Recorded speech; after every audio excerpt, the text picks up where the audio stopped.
Julius Caesar, born in 100 BC, perhaps the most famous of the Romans. As a politician and general, he expanded Rome's territories to the north and west through his conquests, notably in Gaul, which he detailed in his work, Commentaries on the Gallic War. His military skill and political acumen gained him immense power and popularity, which culminated in his appointment as dictator for life. However, his ascent sparked fear among some Roman elites who worried about his increasing power and potential to establish a monarchy. This tension resulted in his assassination on the Ides of March in 44 BC by a group of Roman senators led by Brutus and Cassius. Caesar's death precipitated the end of the Roman Republic and the beginning of a series of civil wars that ultimately led to the establishment of the Roman Empire under his adopted heir Octavian, later known as Augustus. The legacy of Caesar is profound, influencing political ideologies, military strategies, and governance structures of countless subsequent empires. And today, you get to learn all about him. Don't worry, we're going to go really slow. But allow me first to welcome you to the channel. If it is your first time here, it is a pleasure to meet you. And if you're coming back, you know what's in store. It's great to see you again, my friend. If you'd like to support the channel, surprise, surprise, you're already supporting it by watching the video. Just enjoy the content at your own pace. But a like and subscribe certainly tells YouTube to let other people know that you enjoyed the content. Those who want to go above and beyond this, refer to the video description. And now, without further ado, please get yourself nice and relaxed, and we can begin our very detailed look into the life of Julius Caesar. Gaius Julius Caesar, born on July 12, 100 BC, into the patrician gens Julia, traced his lineage to the mythical origins of Rome. You see, the Julii claimed descent from Julius, son of the Trojan prince Aeneas, purportedly sired by the goddess Venus herself, which bestowed a touch of divinity upon the family. At least, that's what they would tell you. Though these genealogical claims were well established by Caesar's time, shaping public and personal identities, they did not always translate directly to political power. During the Middle Republic, the Julii Caesares did not stand out in Rome's fierce political arena, and as you can imagine, the competition was as fierce as it gets. The cognomen Caesar first appeared with an ancestor who served as praetor in 208 BC during the critical phases of the Second Punic War. That was when Rome was fighting Carthage. Spoiler alert, Carthage lost. Well, not until 157 BC did a family member achieve the rank of consul, reflecting a gradual rise in their political fortunes, which saw a resurgence in the early 1st century BC with two consuls from the family in successive years, 91 and 90 BC. Caesar's father, also named Gaius Julius Caesar, carved a respectable path through Roman politics. His marriage to Aurelia from the influential Aurelii Cottae family helped bolster his career. He benefited from his family connections, notably through his sister's marriage to Gaius Marius, one of Rome's most prominent military leaders and statesmen. Caesar's father served on the Saturninian Land Commission and was elected praetor between 92 and 85 BC, later governing Asia as proconsul, which is a pretty prestigious position.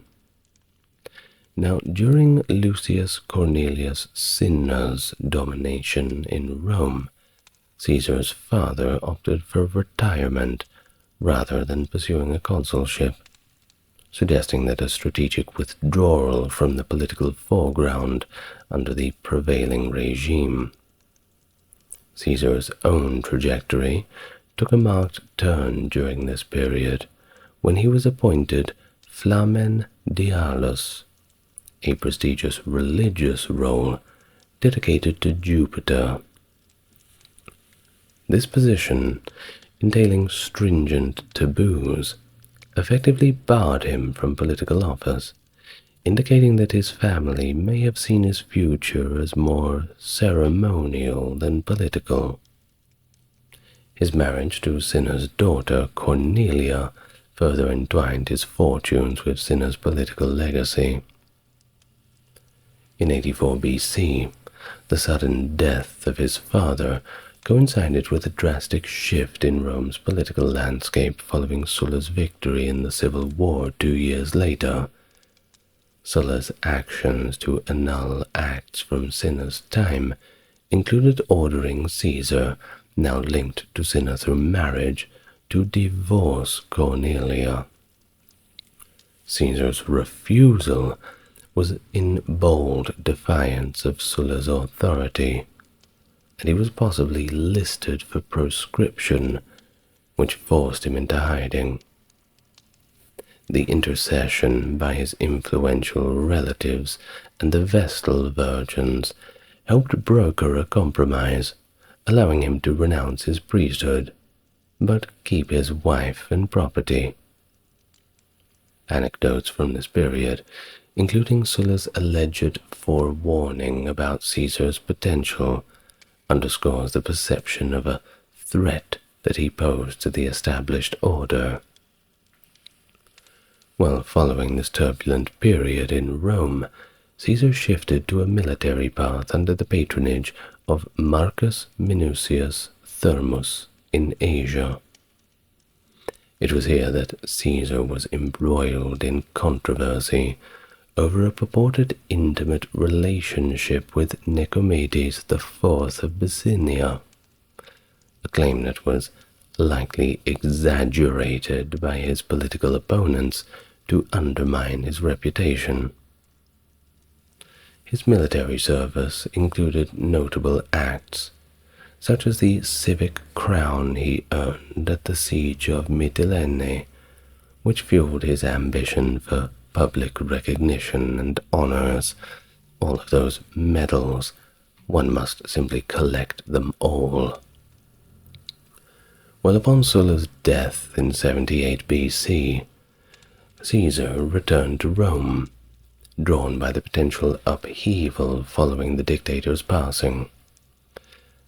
Though there were claims of his involvement in the Lepidus revolt, these are generally viewed as embellishments by sources like Plutarch to highlight his early tyrannical aspirations.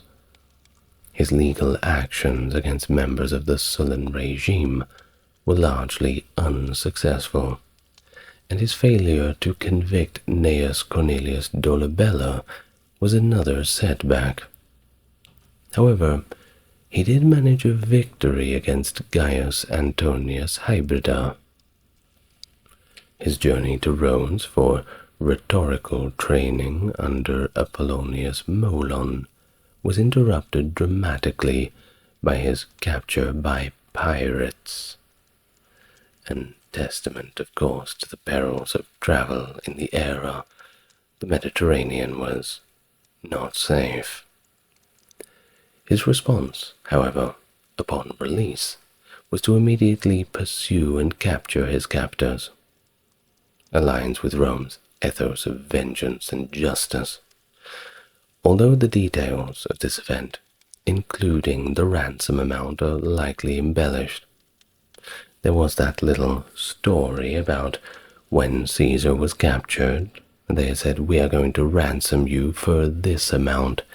And he effectively told the pirates, "You may as well double that, because I'm going to take it back anyway when I follow you and capture you. And of course they're going to pay it to get me back. I'm Caesar. They need me." Very awkward when they eventually caught up with the pirates. One can only imagine what happened to them, if it's not a complete embellishment. It might be, but it's a bit of fun. Well, as Caesar's experiences in Asia Minor and subsequent actions against piracy demonstrate, his early career was quite a complex one. Cultural expectations, personal ambitions, and the harsh realities of political and military life certainly forming his character from an early time. Now in 73 BC, Caesar's growing influence in Rome was recognized when he was co-opted into the prestigious pontifices, replacing his deceased uncle Gaius Aurelius Cotta. This appointment was a significant indication of his acceptance into the upper echelons of Roman society, setting the stage for his future political career. Returning to Rome, he was elected as a military tribune for 71 BC, although there is no record of his active participation in the ongoing war against Spartacus. Caesar's advocacy for the reinstatement of rights for the plebeian tribunate, and for pardoning those involved in Lepidus's revolt, aligns with his tendency to support popular causes, enhancing his political profile, without engaging in controversial or radical reform. In 69 BC, as quaestor, Caesar served in Hispania Ulteria, under Gaius Antistius Vetus, gaining invaluable administrative experience and securing a lifelong seat in the Senate. His personal life, marked by the deaths of his aunt Julia and wife Cornelia, saw him delivering public eulogies that subtly challenged Sulla's prescriptions by honoring his Marian connections, demonstrating his adeptness at balancing political prudence with personal and familial loyalty. His subsequent marriage to Pompeia, who was actually Sulla's granddaughter, symbolized a temporary political alliance with the Sullan faction. Throughout the late 70s BC, he aligned himself with Pompey, supporting laws that enhanced Pompey's military commands and political standing, reflecting his ability to forge beneficial alliances with key political figures when the need arose to do so. In 65 BC, as curule aedile, Caesar's extravagant public games and the restoration of Marius's trophies both solidified his popular appeal and reaffirmed his familial heritage, countering the Sullan narrative. His actions as aedile, though controversial, were largely within the bounds of traditional aristocratic behavior, aimed at restoring his family's honor and public memorials. The election of Caesar as Pontifex Maximus in 63 BC against prominent senators once more showcased his significant support base and the effectiveness of his campaign strategies, possibly aided by Pompey's influence and resources. Despite accusations of bribery, his election to his high religious office was a major victory in his career, enhancing his status and influence in Roman society.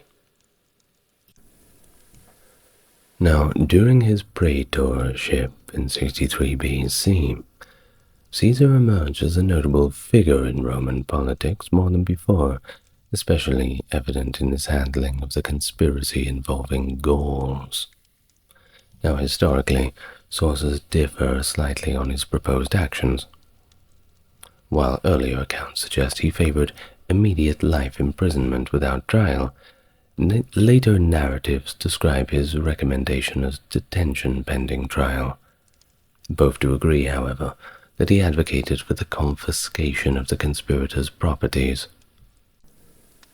Initially, his stance seemed to align with the Lex Sempronia de Capite Civis, a law that protected Roman citizens from capital punishment without a trial. Despite gaining initial support in the Senate, a decisive intervention by Cato swayed the final decision towards execution.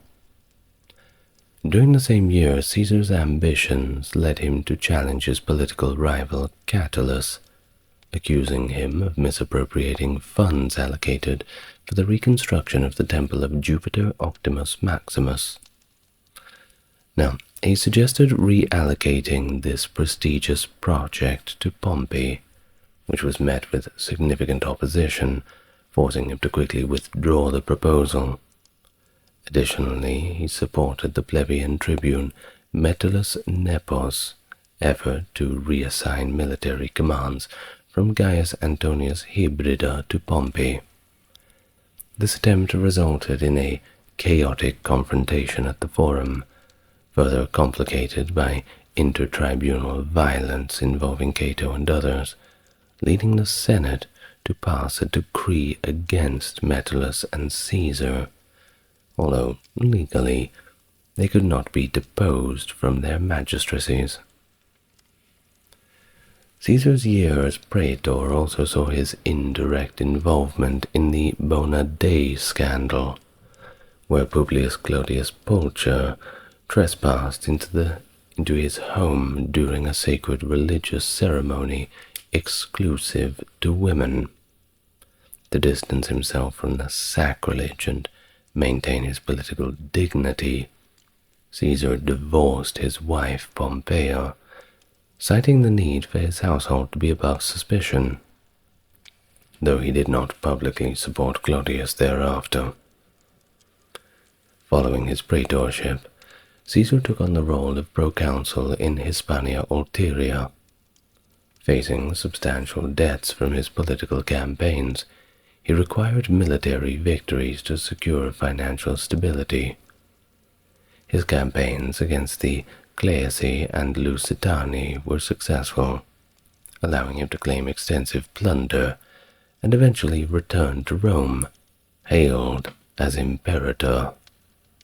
However, his triumphal return was complicated by a decision between celebrating his military victories with a triumph and running for consulship. When Cato blocked a procedural exception that would allow him to pursue both, Caesar chose to forsake the triumph in favor of his consular ambitions. After winning the elections, he successfully united Pompey and Crassus, who had been political rivals, into a powerful alliance, commonly yet inaccurately referred to as the First Triumvirate.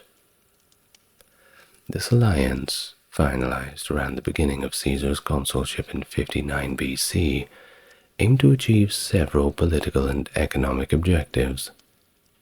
Pompey sought the official endorsement of his actions in Asia, while Crassus desired financial relief for his tax farming associates. They both supported land grants, with Pompey particularly focused on securing land for his veterans. Caesar began his term by making Senate proceedings public, enhancing transparency and accountability.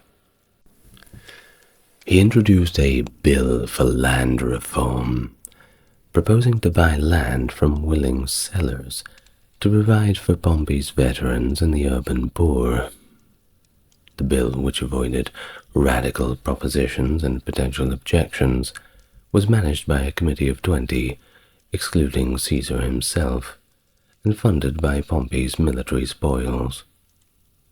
Despite minimal resistance in the Senate, Caesar faced filibustering from Cato. When he presented the bill to the people, Bibulus, his co-consul and opponent, declared he would block the legislation for an entire year, an action that led to a riot and the symbolic destruction of Bibulus's fasces.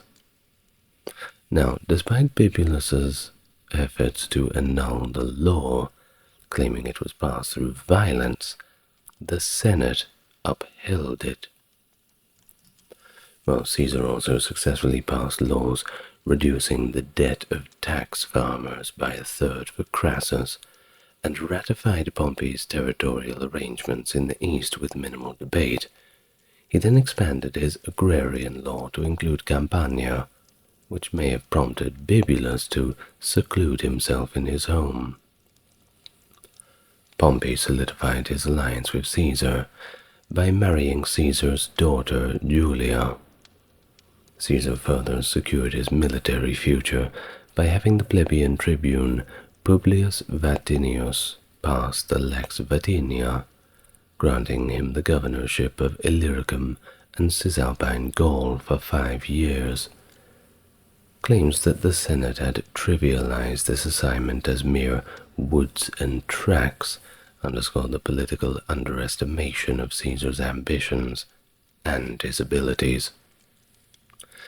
Now, throughout the year, Bibulus attempted to undermine Caesar by issuing edicts that cancelled all potential legislative days for religious reasons, a move unprecedented in Roman politics. Cato also made symbolic attempts to discredit Caesar, helping to cultivate a public sentiment against him. Despite these challenges, Caesar passed significant legislation, including the Lex Julia de Repetundis, aimed at reducing corruption in the provinces. His legislative efforts faced challenges, however, from new praetors after his consulship ended, but the discussions stalled and were ultimately abandoned. Later on, during the Gallic Wars, Caesar meticulously documented his military campaigns through his commentaries, which are recognized as a masterpiece of Latin literature. And believe me, they are. I've read them twice, and I advise you to do so as well. You don't have to do it twice, just once. Well, these writings, composed across 10 volumes, covered the period from 58 to 52 BC, and were likely intended for a literate Roman audience, the upper classes. Each volume was presumably written shortly after the events it described, serving not only as a historical record but also a tool to bolster support for Caesar in Rome, and his accounts, while informative, are understandably biased, often downplaying his defeats and accentuating his victories. Now, let's get on to them a little bit. This will be the interesting part, I suppose. In 58 BC, Caesar faced a volatile situation in Gaul, which was not a unified region, but rather a collection of tribes with frequent internal conflicts that sometimes spilled over into Roman territories. The Helvetii, seeking to migrate through Roman lands, were blocked by Caesar near Geneva. He constructed a wall to halt their progress, and, after mobilizing additional legions, he defeated them at the Battle of Bibracte, forcing their return to their ancestral homelands. Caesar's involvement in Gaul deepened when he intervened on behalf of the Aedui, a tribe requesting aid against Ariovistus, the Germanic king of the Suebi. Despite Ariovistus's previous recognition as a friend of Rome, Caesar defeated him at the Battle of Vosges. This victory led to a wintering near the Belgae, which triggered a rebellion against the Roman presence.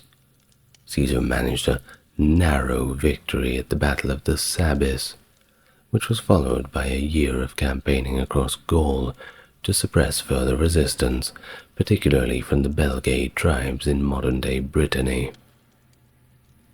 Demonstrating Roman military engineering, Caesar constructed a bridge over the Rhine, symbolizing Rome's reach and power, and conducted raids into Britain in 55 and 54 BC.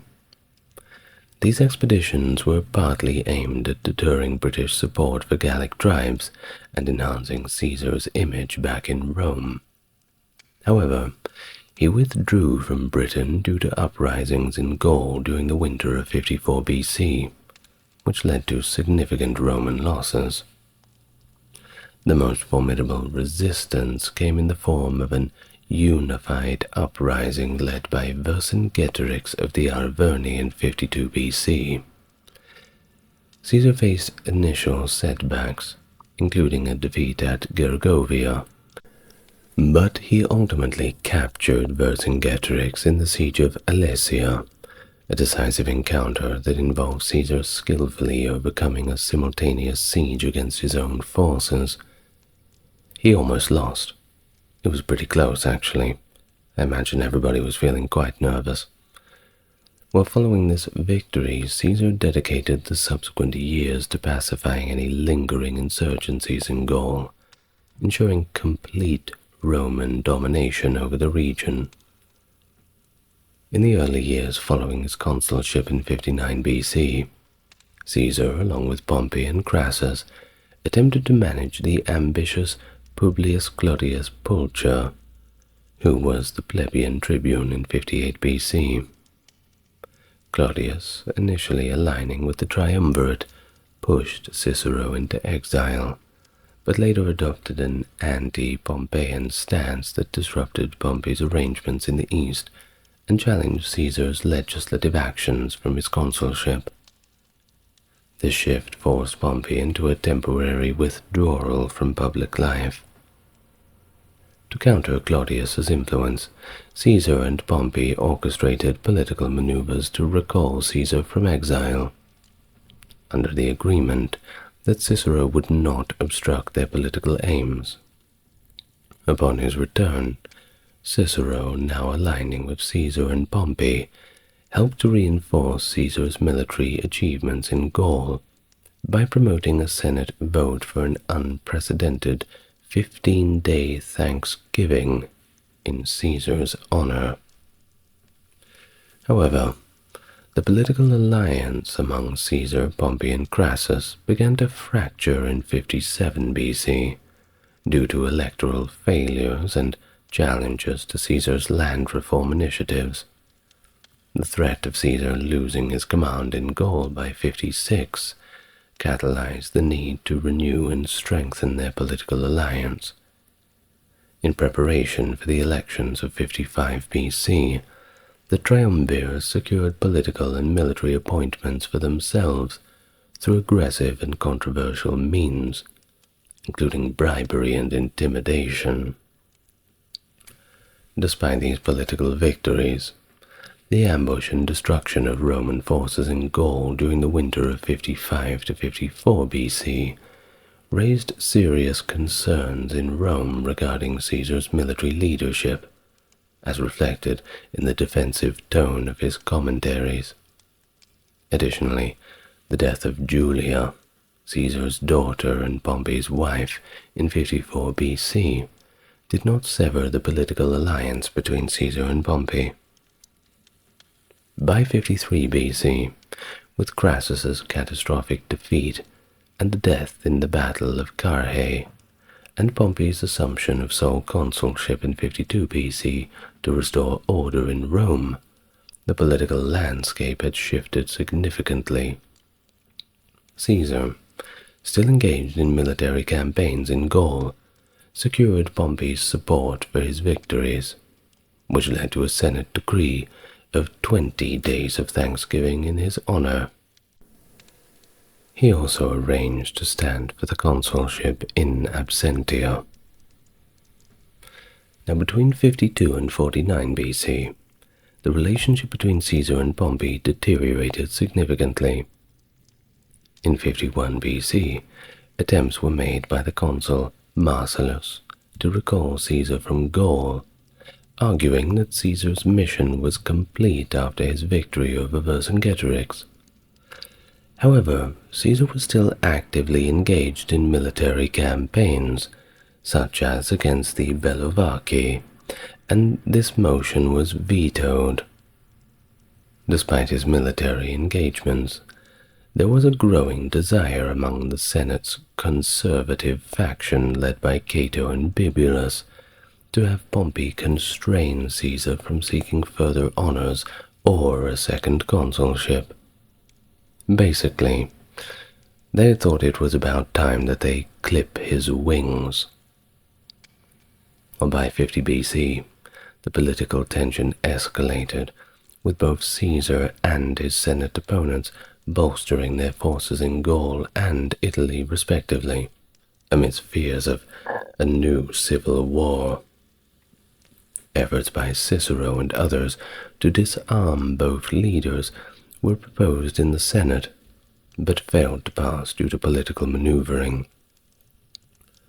The situation reached a crisis point in 49 BC. Caesar proposed that both he and Pompey lay down their arms, but this was rejected by the Senate, influenced by the hardline faction. Following the forcible removal of pro-Caesar tribunes from Rome, the Senate issued the ultimate decree, branding Caesar as an enemy of the state. Scholars debate why Caesar chose to march upon Rome after this. A prevailing theory suggests that, faced with the end of his proconsular immunity and potential persecution, Caesar felt compelled to defend his status through civil war. His primary goals were securing a second consulship, initially considered in 52 BC to be alongside Pompey, and, of course, a triumph. Fearing that his political enemies who controlled the consulships of 50 BC would block his candidacy or nullify his potential election, Caesar argued that his actions were to protect the electoral and civic freedoms of the Roman people against the coercive tactics of Pompey and his conservative allies. Around January 10th or 11th in 49 BC, Caesar crossed the Rubicon River, which marked the northern boundary of Italy, and with this event, that signaled the start of the Civil War. With the single legion, Legion 13 Gemina, he reportedly quoted the Athenian playwright Menander, saying, "Let the die be cast," as documented by ancient historians Plutarch and Suetonius. This move was a direct response to the Senate's final decree against him. Pompey and many senators, underestimating Caesar's speed, retreated south. Upon seizing communication routes to Rome, Caesar attempted negotiations, but they collapsed simply because nobody trusted anybody's word anymore. He then advanced southward, aiming to capture Pompey and force a resolution. Pompey managed to withdraw to Brundisium and eventually escaped to Greece, leaving Italy to Caesar's growing forces.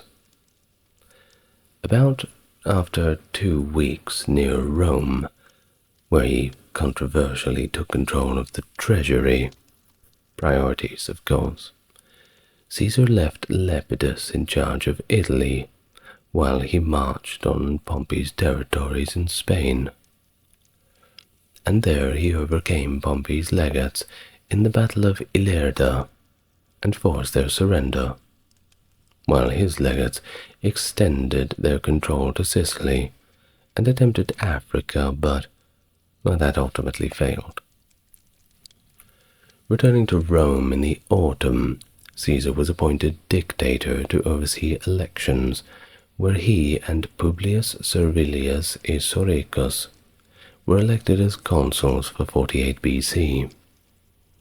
He resigned the dictatorship after 11 days and set out for Greece to confront Pompey's preparations directly. In early 48 BC, he faced Pompey at Dyrrhachium, where, despite being initially outmaneuvered, he pursued Pompey into Greece. Ultimately, he decisively defeated Pompey at the Battle of Pharsalus on August 9th, 48 BC. After his defeat, Pompey fled to Egypt, while others, like Cato, escaped to Africa, and some, including Cicero and Marcus Junius Brutus, sought Caesar's pardon. Upon his arrival in Alexandria, Egypt's capital, Pompey was assassinated, marking a grim end to his flight from Caesar. Just 3 days later, October the 2nd, 48 BC, Caesar arrived in the city and found himself unable to leave due to poor weather, i.e. the Etesian winds, hard to sail against.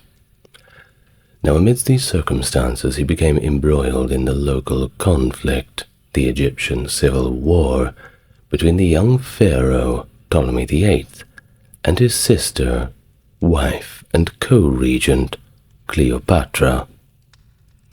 In late October, while still engaged in these complex politics, Caesar was appointed to a year-long dictatorship in absentia, a decision made by Rome in recognition of his victory at Pharsalus. During his stay in Alexandria, Caesar initiated a romantic liaison with Cleopatra, which significantly influenced his subsequent decisions and actions. She had a way of convincing him. While the city was besieged by forces loyal to Ptolemy and another sister, Arsinoe, until March 47 BC, when reinforcements led by Mithridates of Pergamum, an ally from the east, enabled Caesar to finally break the siege. He decisively defeated Ptolemy, at the Battle of the Nile, securing Cleopatra's position as the uncontested ruler of Egypt. Following their victory, Caesar and Cleopatra indulged in a triumphal procession along the Nile, celebrating their consolidation of power and alliance. Caesar remained in Egypt until mid-47 BC, a period marked by personal involvement with Cleopatra that led to the birth of their son, Caesarion, in late June, though this episode is conspicuously absent from Caesar's own commentaries. While leaving Egypt, Caesar traveled to Antioch, where he learned of new troubles in the region. During his Egyptian sojourn, Pharnaces II of Pontus had capitalized on Caesar's absence to reclaim his ancestral domain in northern Anatolia, challenging Roman authority. Caesar's legates and the client kings of the area had been unable to resist Pharnaces' advances effectively. Rapidly mobilizing, Caesar met Pharnaces' forces at the Battle of Zela, achieving a swift and decisive victory that he famously summarized with the phrase "Veni vidi vici," I came, I saw, I conquered, underscoring the ease of his success in contrast to Pompey's earlier, more arduous campaigns in Pontus. With this victory in hand, Caesar quickly returned to Italy to address ongoing political and military challenges. While Caesar was absent from Italy, he appointed the deputy Mark Antony, served as Magister Equitum. However, Antony's governance proved unpopular, exacerbating the unrest in Rome. This discontent peaked when Publius Cornelius Dolabella, serving as plebeian tribune in 47 BC, agitated for debt relief, which escalated into severe public order. The Senate responded to the crisis, urging Antony to restore order immediately. Despite a delay caused by a mutiny in southern Italy, Antony returned and forcefully suppressed the riots, resulting in significant loss of life and further damaging his popularity among the Roman populace, at least the ones who were still breathing. Meanwhile, remnants of the Republican opposition were regrouping in Africa under Metellus Scipio, with the support of King Juba of Numidia. In addition, remnants of Pompey's fleet continued their hostility, targeting central Mediterranean islands. Concurrently, dissatisfaction with Caesar's governor in Spain led to a revolt in that province, aligning it with the Republican cause. Upon his return to Rome, Caesar demoted Antony and addressed the mutineers amicably, restoring peace without the need for violence. He then oversaw the overdue elections for the magistrates of 47 BC and the subsequent year, positioning himself alongside Lepidus as consul for 46 BC. In preparation for his campaign against the Republicans in Africa, Caesar secured funds through loans and the sale of confiscated properties of his enemies, setting sail on 25th of December, 47 BC. Caesar's military campaign in Africa commenced with logistical challenges and an initial defeat at Ruspina on the 4th of January, 46 BC, by Titus Labienus.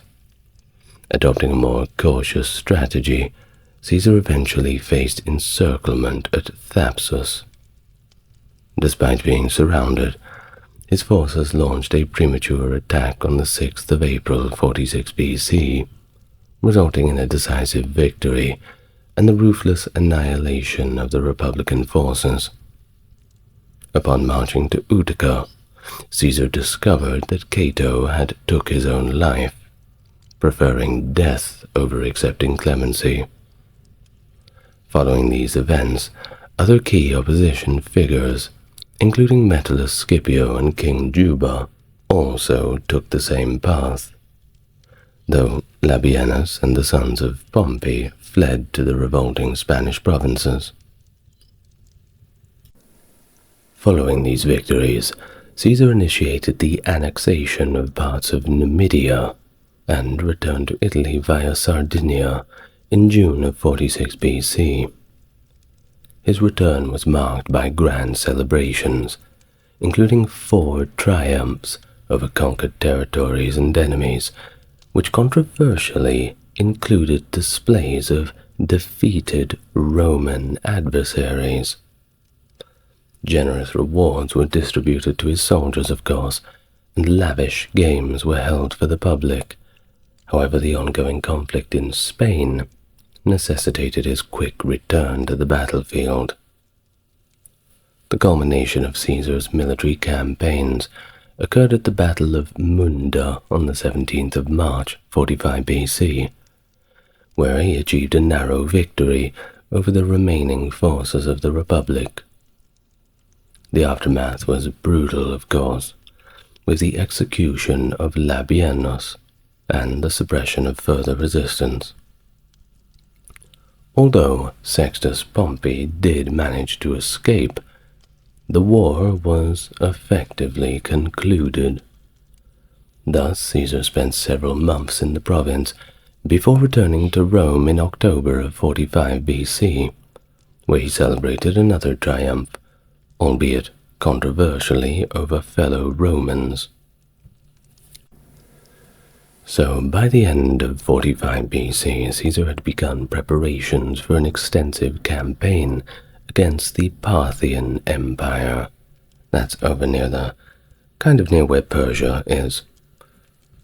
Now, this was intended to avenge Crassus's defeat at Carrhae, that disastrous battle, and to expand Roman territories further into the east. This campaign, which was to include ventures into Dacia, was planned to commence on the 18th of March, 44 BC. That's right, 3 days after that thing. We'll get there. Well, before he was named Dictator Perpetuo, or Dictator for Life, in February 44 BC, Caesar had already held the role of dictator 4 times since his first dictatorship in 49 BC, which he took largely to manage elections and resigned from after only 11 days. His subsequent terms as dictator were longer, lasting up to a year, and by April of 46 BC, he was appointed dictator annually. This role, akin to that revived by Sulla as Dictator Republicae, or dictator for the reconstitution of the Republic, was technically not a source of legal power per se. Instead, it reflected Caesar's supremely powerful status within the state, which was based not on extraordinary magistracy or legal authority, but rather on his personal standing as the victor over the other Romans. While following his victory at Pharsalus, Caesar received numerous honors from the state. These included the title of Praefectus Moribus, traditionally associated with censorial powers to revise Senate rolls, and powers over war and peace, which had previously belonged to the Comitia Centuriata. Now, these powers were personally attached to Caesar, marking a significant usurpation of traditional republican authority. Caesar was also granted numerous symbolic honors that emphasize his nearly monarchic status. His likeness appeared on Roman coins, for example, a first for a living Roman, and he was afforded the right to wear royal attire, sit on a golden chair in the Senate, and erect his statues in temples. Additionally, the month of Quintilis, his birth month, was renamed to Julius in his honor, and to this day it is still known as July. There we go. And also happy 4th of July to all the Americans out there. Well, these honors, while symbolizing a form of divine monarchy, became points of contention and led to resentment among the Roman political class. Caesar's dominance over state functions, spanning justice, legislation, administration, and public works, was centralized in his person without any defense to Rome's traditional republican institutions. This total control and his tendency to exclude all others from power contributed significantly to his alienation of the political elite, and eventually, of course, to the conspiracy that led to his assassination. Now, Caesar's approach to governance and reform during his rule demonstrated a complex blend of continuity and change within the Roman system, improvements on established traditions, we may say. Despite being showered with extraordinary honors that positioned him almost as a monarch within the Republic, Caesar's reforms did not fundamentally alter the structure of Roman society, or its constitutional framework for that matter. It can also be emphasized that while Caesar implemented significant reforms, these did not extend to the core of the republican system. Instead, his measures, though impactful, were more about enhancing administration and consolidating his control rather than reworking the societal foundations. One of Caesar's most notable reforms was the overhaul of the Roman calendar. He replaced the traditional lunar solar calendar with a more accurate calendar that was based mainly on solar movements. It's known today as the Julian calendar. Now, this adjustment allowed for more consistent and predictable scheduling of festivals, political events, and agricultural activities, aligning Rome more closely with the solar year. He also expanded the Senate from 600 to 900 members, which was aimed at improving governance capabilities across the growing empire, and also to reward his supporters with significant positions of power. Once again, jobs for your friends. Moreover, he founded colonies in previously conquered territories, such as Carthage and Corinth, relocating populations to reduce social tensions and unrest within Italy. In his attempt to restore and build upon Rome's traditional structures, he revived the royal prerogative of appointing patricians, benefiting the families of his followers.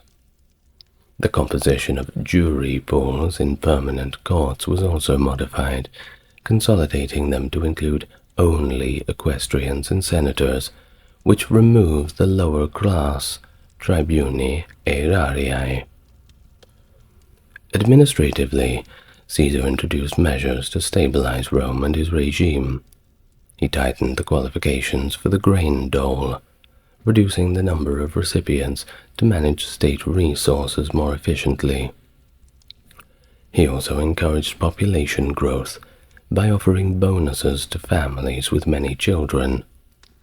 His initiatives extended to civic matters, with plans for a new census, extension of citizenship to more provinces, and innovative economic policies such as a novel debt repayment program initiated during the civil wars. His tenure also saw extensive building programs, including the construction of the Forum of Caesar and the Temple of Venus Genetrix. There were also plans for enhancing infrastructure, such as expanding the port of Ostia and building a canal through the Corinthian Isthmus. But despite these achievements, his methods often alienated the Roman elite. His disregard for the Senate and traditional republican magistracies, along with his autocratic handling of civil and political matters, eroded his support among this crucial ruling class. His policy of clemency towards enemies was designed to contrast with Sulla's prescriptions, promoting an image of a benevolent ruler. But his failure to address corruption among his partisans and manipulation of political processes for personal and allied benefit drew criticism. Thus, in January 44 BC, tensions around Caesar's leadership peaked, when attempts were made to bestow upon him the title of Rex, which means king in Latin, a term deeply associated with tyranny in Roman political culture.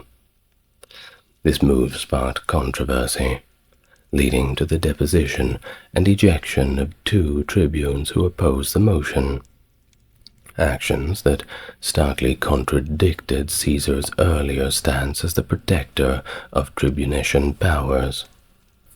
This act not only undermined his justifications for the civil war, but also alienated the Roman public, which still held the tribunes in high regard as guardians for their freedoms.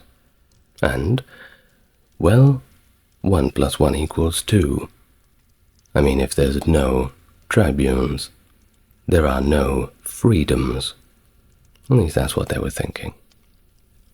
Now, on the 15th of February, 44 BC, Caesar's acceptance of a lifetime dictatorship confirmed the fears of many that he had no intention of relinquishing power or restoring the Republic.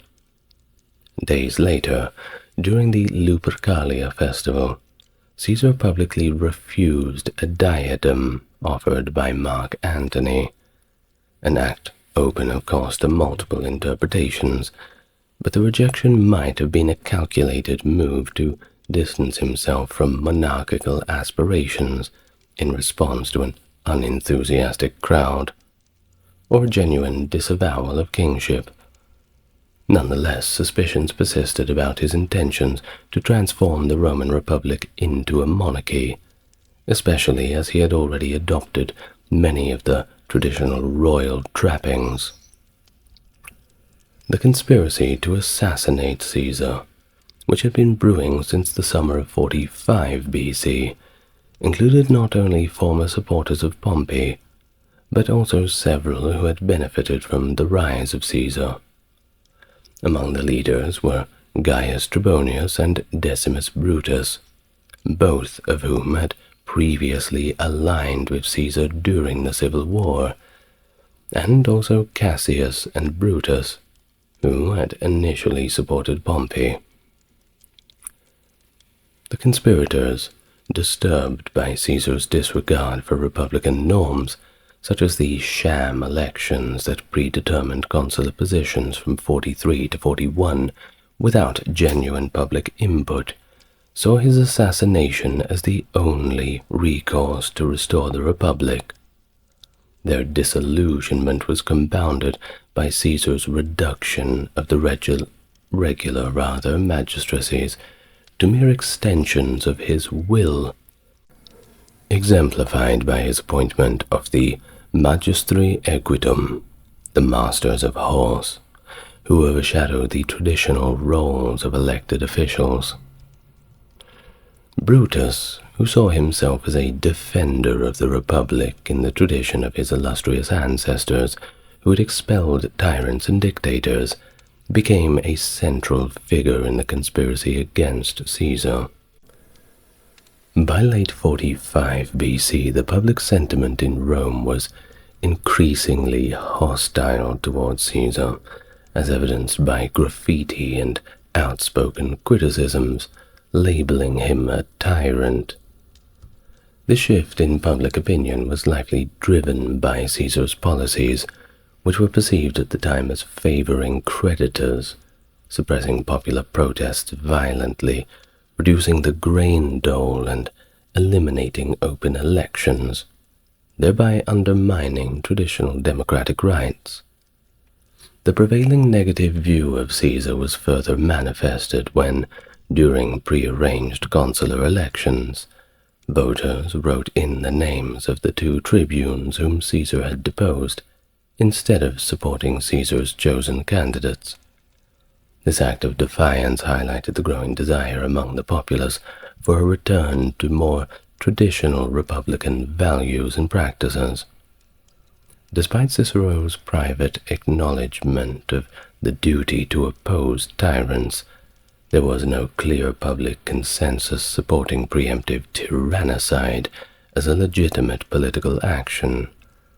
Nonetheless, the philosophical ideals of the old academy, emphasizing the moral duty to overthrow tyrants no matter the cost, influenced Brutus's resolve to act against Caesar. As the conspiracy unfolded, despite some prior leaks, Caesar dismissively refused any personal security or precautionary measures. The conspirators chose the Ides of March, that being March 15, for their action, strategically timing it to coincide with a Senate meeting just before Caesar's planned departure for the Parthian campaign. Remember, the 18th of March was the date for that. Now the Senate setting was chosen to frame the assassination as a political act, and the fact that only the conspirators would be armed provided a tactical advantage. On the day of the assassination, despite various signs and warnings, including omens and direct cautions, Caesar attended the Senate meeting. And there, beneath the statue of his former ally turned rival, Pompey, the conspirators jumped out and struck, surrounding him and stabbing him to death. The accounts of his final moments do vary, with some suggesting he died in silent dignity, while others, notably Suetonius, offer a dramatic detail of Caesar addressing Brutus with the words, "You too, child," in disbelief and betrayal. Well, after Caesar's assassination, his killers briefly held the Capitoline Hill and attempted to sway public opinion by convening a meeting in the Forum. However, the reception was lukewarm at best. Lepidus, one of Caesar's loyalists, quickly mobilized troops within the city, diminishing the assassins' control. Meanwhile, Mark Antony, who had avoided the assassination plot, advocated a seemingly paradoxical compromise in the Senate. Caesar would not be posthumously branded a tyrant, thus legitimizing his rule and legacy, and the conspirators would face no immediate retribution. The funeral arrangements for Caesar approved by the Senate provided Antony with the platform to sway public sentiment. During the funeral, Antony's eulogy, which highlighted Caesar's contributions and intentions for Rome, dramatically shifted the mood of the populace, inciting a violent backlash against the assassins. This unrest forced the conspirators to flee Rome, with Antony only later restoring order by force. The remarkable appearance of a comet for 7 days in 44 BC was interpreted by the Romans as an omen of Caesar's divinity, and it was subsequently named Caesar's Comet. On the site of Caesar's cremation, the Temple of Caesar was initiated in 42 BC in the Roman Forum, symbolizing his enduring presence in the heart of the city. And Caesar's will further cemented his legacy, bequeathing substantial sums to the Roman people, and naming his great-nephew Gaius Octavius, later known as Augustus, as his principal heir and adopted son. The notion of reinstating the Republic was quickly overshadowed by the power struggles that ensued. Antony's alignment with Caesar's policies and Octavian's strategic moves to ascend politically led to the formation of the Second Triumvirate with Lepidus. The coalition initiated a brutal campaign against their political opponents, culminating in the formal deification of Caesar. The ensuing civil wars pitted the triumvirs against Caesar's assassins and other republican forces, and eventually it led to their defeat. Thus, by 31 BC, Octavian emerged as the sole ruler after dismantling the triumvirate and defeating his rivals, including Antony. His reign, though veiled as a restoration of the Republic, effectively established a new autocracy, accepted by a populace exhausted by decades of civil strife. Now, this transition marked the end of the Roman Republic and the rise of the Roman Empire under what became known as the Principate of Augustus. And with that, we come to the end of our life of Julius Caesar. And you may have been thinking, why didn't he talk more about the Gallic War? Why didn't he talk more about Cleopatra? Well, hold your horses, my friend. I've already made very extensive videos about both of those topics. If I was going to talk about them in detail, this would probably be a few more hours long. And, well, only a few people have patience enough for that. Gnaeus Pompeius Magnus, commonly known as Pompey, one of the most distinguished military commanders and political figures in the late Roman Republic.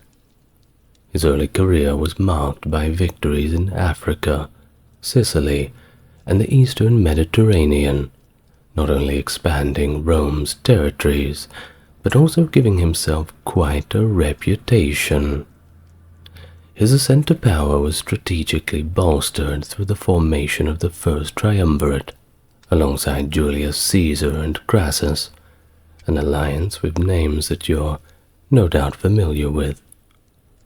But tensions within this alliance eventually led to its dissolution, and Pompey's ensuing rivalry with Julius Caesar set the stage for a conflict that would alter the course of Roman history. Hello and welcome to the channel. If it's your first time here, good to meet you, and if you come back, good to see you again. Now, if you want to support the channel, you're already doing it. Just come here, have a good time, and learn something. But the like and subscribe are only 2 clicks away, and if you feel inclined to go further than that, take a look in the description of the video. Now, without any further ado, let's all get nice and comfortable, nice and relaxed, and we can begin a rather deep dive into the life of Pompey.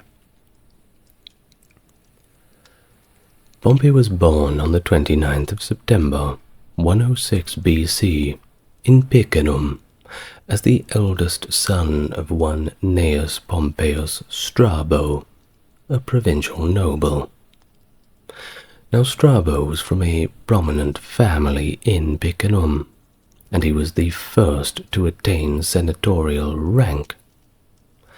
He followed the traditional cursus honorum, achieving the consulship in 89 BC, and was unfortunately noted for his greed, cunning, and ruthless approach to military command, and that's quite a reputation.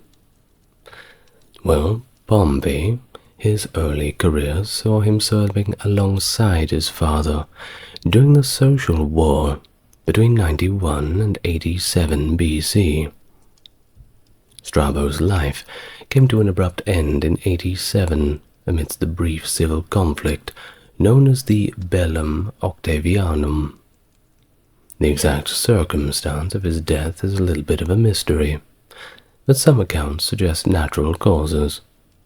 Of course, there are many who allege murder by his own troops, which could have happened as well, and wouldn't be much of a surprise considering his reputation. There are also accusations of embezzlement that marred Strabo's final days, and as his heir, Pompey also faced charges for these alleged crimes, but ultimately he was acquitted, reportedly after securing a political alliance through marriage to Antistia, who was actually the daughter of the presiding judge. No doubt raises a few eyebrows, I'm sure. Now, the year 87 BC was also a significant one for the debate over the appointment of Lucius Cornelius Sulla as commander of the Roman forces in the First Mithridatic War, a position that of course promised substantial wealth. In Sulla's absence, his political adversaries, including Lucius Cornelius Cinna and Gnaeus Papirius Carbo, seized control of the Senate, along with a little help from Gaius Marius. Sulla's return in 83 ignited a new phase of civil war. Now, in the year leading up to Sulla's return to Italy, Pompey raised and equipped a full legion from his father's former clients and veterans in Picenum. In the spring of 83 BC, as Sulla landed at Brundusium and began his march northwest towards Campania, Pompey led his legion south to meet him. The Roman government, aiming to prevent their union, dispatched 3 separate armies against them. Pompey engaged and defeated one of these forces, causing the enemy commanders, who were conflicted and unable to coordinate their strategies, to retreat. And upon his arrival at Sulla's camp, he was formally greeted with the title of Imperator. Quite a promotion. Sometime in 83 BC, Roughly before the winter had set in, Sulla tasked Pompey with returning to Picenum to raise additional troops. The following year, as conflicts resumed, Sulla pushed towards Rome. At the same time, Pompey, supporting Sulla's lieutenant Metellus, confronted the consul Gaius Papirius Carbo in Cisalpine Gaul. Serving as the cavalry commander under Metellus during this period. In a significant engagement, Metellus and Pompey overcame Carbo's lieutenant, the praetor Gaius Carinus, in a prolonged 6-hour battle near the river Aesis. However, they soon found themselves blockaded by none other than Carbo himself. The situation shifted again when news of Sulla's triumph at the Battle of Sacriportus reached them, prompting Carbo to retreat to his stronghold in Arminium. During his retreat, Carbo's forces were continually harassed by Pompey's cavalry. Later, Metellus achieved another victory against Gaius Marcius Censorinus, another of Carbo's lieutenants. Pompey's cavalry played a critical role in these events, intercepting Censorinus's fleeing troops near Senna Gallica, where they secured a decisive victory, and subsequently plundered the entire town. While Metellus continued his campaigns in the northwest, Pompey joined forces with Sulla in the south, marking a significant phase in the civil war that would definitely shake things up back in Rome. Now, Pompey, moving southwest along the Via Flaminia towards Spoletium, joined forces with Crassus. Together, they engaged and defeated Carinus once again. After laying siege to Carinus in Spoletium, Pompey continued his march, while Carinus managed a very narrow escape. His journey resumed towards Sulla's command, and soon after, Pompey successfully ambushed a significant force led by Censorinus, which was attempting to reach Praeneste. This town was the site of a blockade against Marius the Younger, Carbo's consular colleague, and the symbolic leader of the opposition to Sulla. The failure of these forces to break the Sullan blockades in Umbria and Etruria, combined with Metellus's success in securing the north, weakened the government's resistance. As the campaigning season of 82 drew to a close, the government rallied for one last effort to relieve the beleaguered Praeneste, assembling 10,000 legionaries who marched to join the forces with the Samnites and the Lucanians, Sulla's old adversaries from the social war. Pursued by Pompey, these forces merged and advanced towards Praeneste, but, unable to penetrate Sulla's strong blockade, redirected towards a now undefended Rome. However, they were intercepted and defeated by Sulla at the Battle of the Colline Gate. Pompey, in pursuit of these government forces, arrived just after Sulla's victory. And thus we reach the end of 82 BC, where Sulla has successfully expelled his opponents from Italy, and therefore secured his appointment as dictator by the Senate. Now, amidst either respect for Pompey's capabilities, or perhaps concern over his rising influence, Sulla aimed to solidify their alliance. He persuaded Pompey to divorce his wife, Antistia, and marry his stepdaughter, Aemilia, although Plutarch does note that this marriage was a short-lived one, as Aemilia, already pregnant by her previous husband, died in childbirth shortly after the wedding. Now, following the defeat of the Marian faction, the remnants fled to Sicily, where they regrouped under one Marcus Perperna, the proprietor and ally. They also had the support of a fleet commanded by Carbo. Meanwhile, Gnaeus Domitius Ahenobarbus held control over the Roman province of Africa. Upon Pompey's arrival in Sicily with a formidable force, Perperna vacated the island, while Carbo was captured and subsequently executed, a decision that Pompey defended as completely necessary due to Carbo's crimes against the Roman citizens, or shall we say, alleged. Perhaps Pompey had a little bit of a bias, who knows. However, this ruthless action, partnered with the general sentiment towards him, earned him the pejorative nickname Adulcentulus Carnifex, or, in English we can say, the young butcher. While leaving Sicily under the governance of his brother-in-law, Gaius Memmius, Pompey then set his sights on Africa. It was there he confronted and defeated Ahenobarbus at the Battle of Utica. Following his victory, he swiftly subdued Numidia, executing its king, Hiarbas, who was another ally of the Marian faction, and reinstated the deposed Hiempsal to the Numidian throne.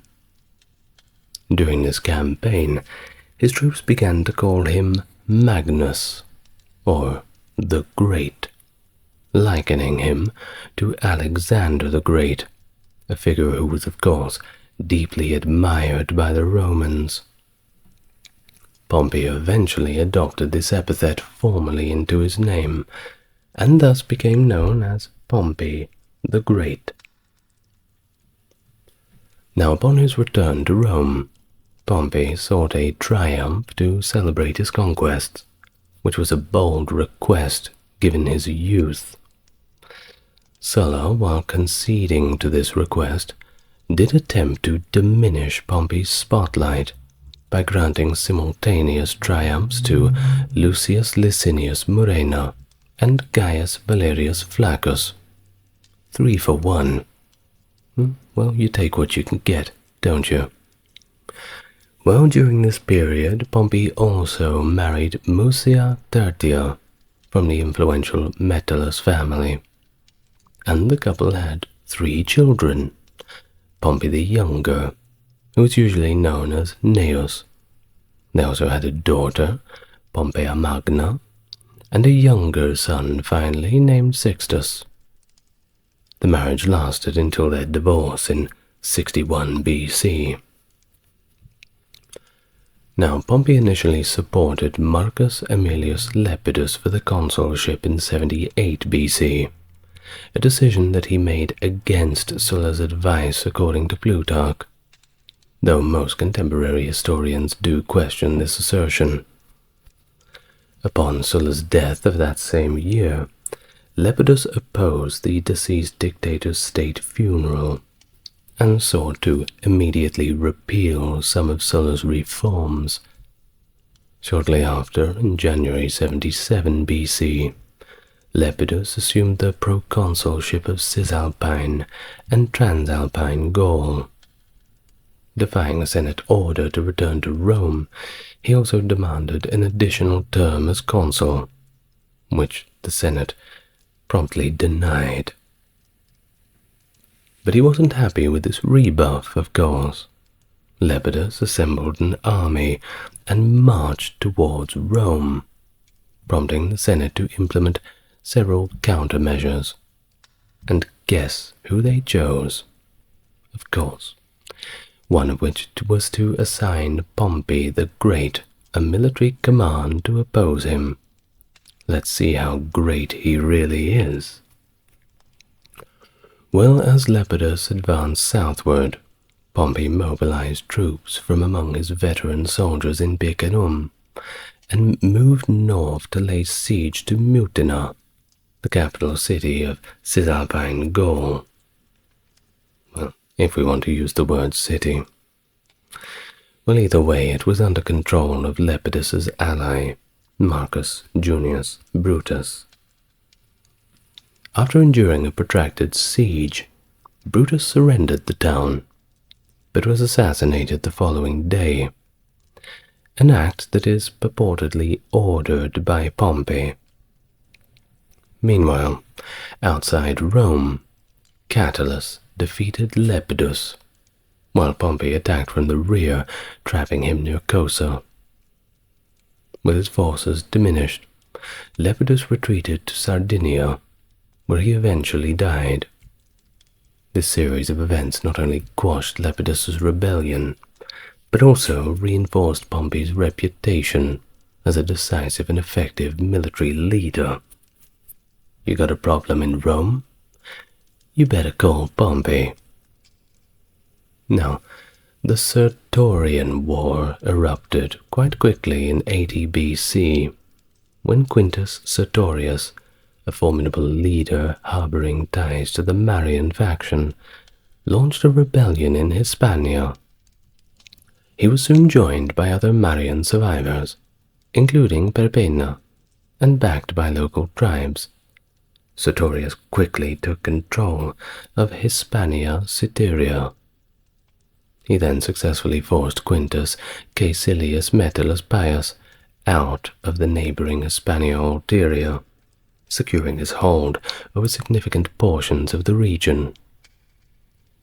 Of course, recognizing this escalating threat, the Senate called their boy in charge, the man of the hour, Pompey, appointing him as the military commander in Spain, with complete authority, despite the technical illegality of his appointment, since Pompey had not yet held a public office. But of course, desperate times, desperate measures. And who could say no, right? Well, to confront the formidable Sertorius, Pompey assembled a substantial force of 30,000 infantry and 1,000 cavalry, which was of course a testament to the threat posed by Sertorius. Before reaching Hispania, Pompey quelled a rebellion in Gallia Narbonensis. His troops then settled into winter quarters near Narbo Martius. By early 76 BC, Pompey had crossed the Col de Porte into the Iberian Peninsula, where he would campaign for the next 5 years. Upon his arrival, Pompey's presence bolstered the spirits of Metellus' troops, and he even swayed some of the local rebels to defect. Perhaps, seeing 30,000 infantry and 1,000 cavalry, that may have had a bit of an effect to bring them over to a side that seemed to be numerically superior, of course. However, it wasn't all good news. Campaigns faced setbacks, most notably at the Battle of Lauron, where Sertorius handed him a significant defeat. Of course, no one remembers the 1,000 victories. They'll only remember the one that you lost. And this loss tarnished Pompey's military prestige, prompting him to spend the remainder of the year reorganizing his forces and reflecting on strategic missteps, preparing for a prolonged struggle ahead in the rugged terrain of Hispania.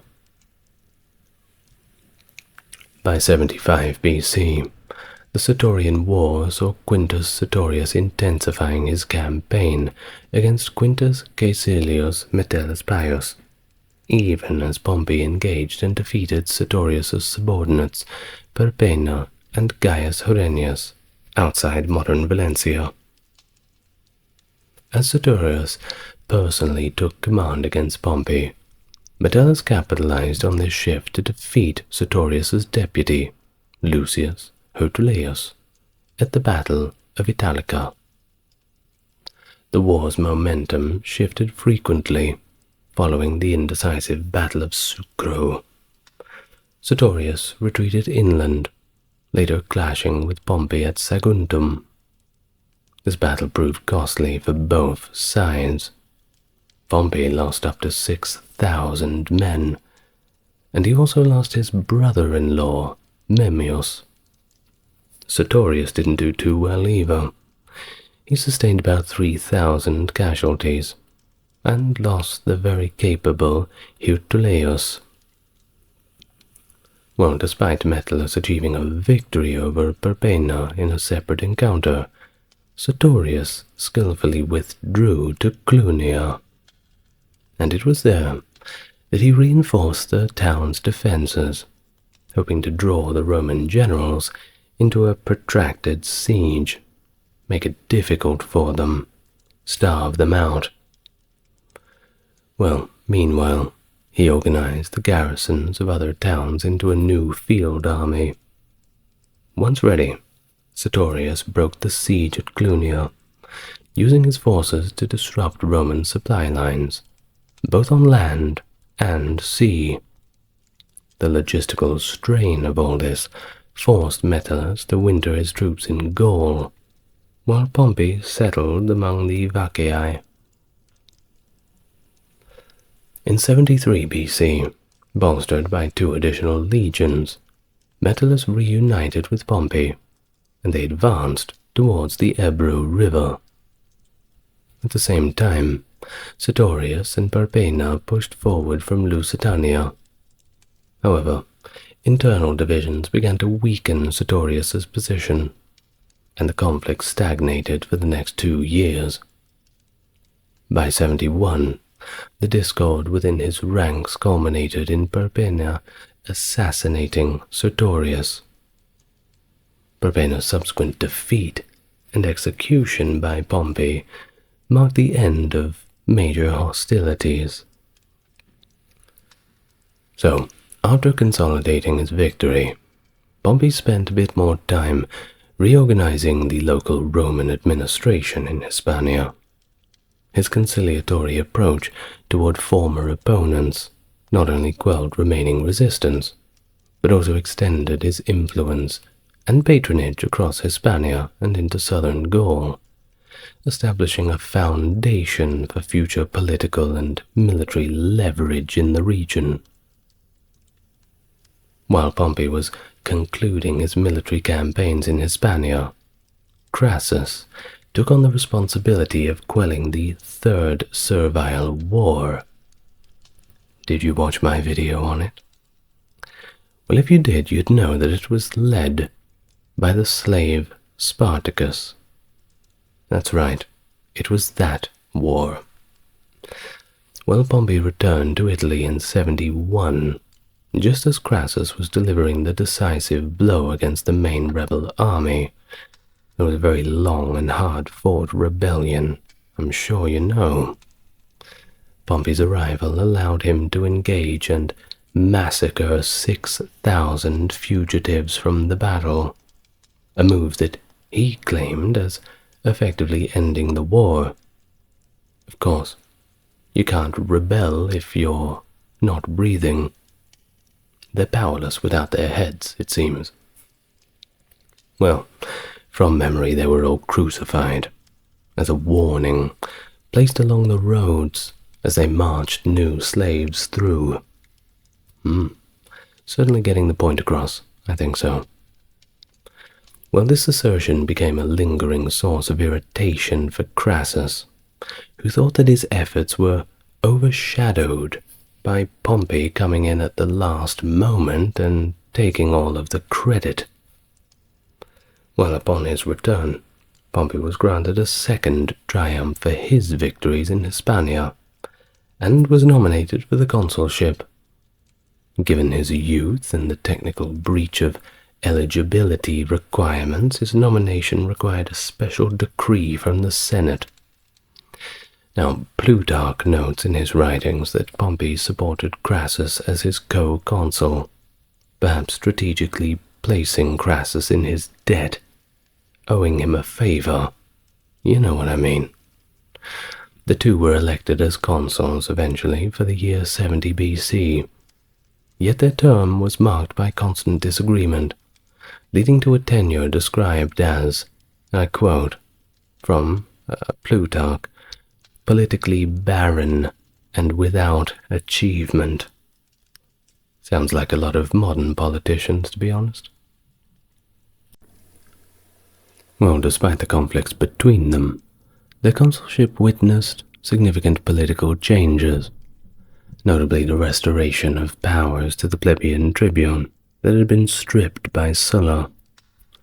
Among these powers was the critical ability to veto senatorial bills, a pivotal moment in politics of the late Roman Republic. Now, while this restoration was popular among the populace, it faced opposition from the senatorial class, particularly the optimates. A successful reinstatement of these powers required cooperation between the consuls, a noteworthy achievement given the general contentious nature of their partnership. Now, although most historical accounts focus very little on Crassus's role in these reforms, his support, alongside Pompey's, can't be written off. In fact, it was indispensable for their enactment, so give him some credit. Anyway, pirates. You know them, you love them, and they're not a new thing. In fact, in Roman times, the Mediterranean was quite full of them, and they'd been a significant threat in the time of Pompey, forging temporary alliances with Rome's adversaries, such as Mithridates and Sertorius over the last 50 years. Their influence grew due to the decline of traditional naval powers like Rhodes, and despite previous efforts, Rome had failed to subdue them. There were just too many, they were too spread out, and they just kept coming.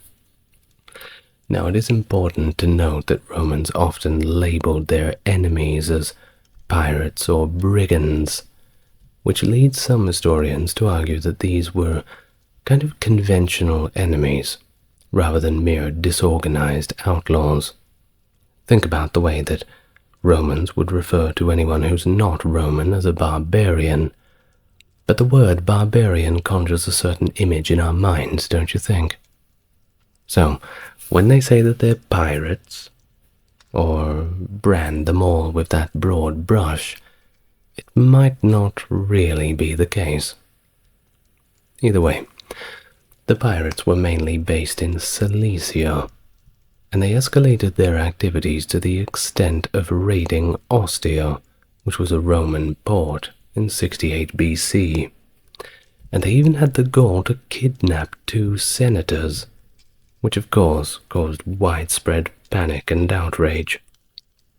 In response, Aulus Gabinius, a tribune of the plebs in 67 BC, and prompted by Pompey, proposed what was called the Lex Gabinia.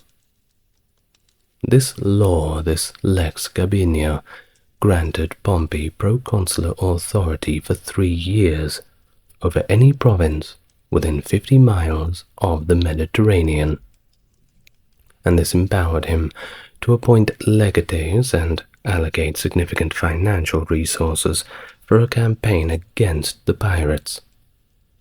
Despite Senate opposition due to concerns over one man holding such extensive power, what could possibly go wrong? The Lex Gabinia was ultimately passed by the tribunate.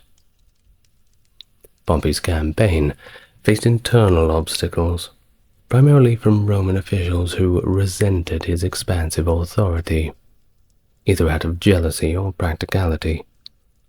For instance, in Gaul, Piso interfered with his recruitment efforts, and in Crete, Quintus Metellus disregarded his commands, shrugging his shoulders and pretending not to hear him. Well, to effectively combat the pirate threat, Pompey dispersed his forces across the Mediterranean, ensuring that the pirates could not evade the Roman fleet by simply relocating. He appointed 15 legates to patrol specific areas, securing crucial grain routes to Rome. This strategy swiftly brought the western Mediterranean under his control within a mere 40 days. Very efficient. His fleets then advanced east, driving the pirates back to their strongholds in Cilicia. He then personally led the decisive assault on their main base at Coricaesium, achieving victory at the Battle of Coricaesium and concluding the war in merely 3 months. His reputation for clemency encouraged most of the pirates to surrender without resistance. Following their surrender, Pompey resettled them in cities that had been devastated during the Mithridatic War, such as Soli, which was then renamed Pompeiopolis, the city of Pompey, and Dyma in Greece, as well as towns in Libya and Calabria. And these communities developed a lasting affinity for both Rome and Pompey, integrating into the Roman state while retaining a connection to their benefactor. It was a win-win for everybody.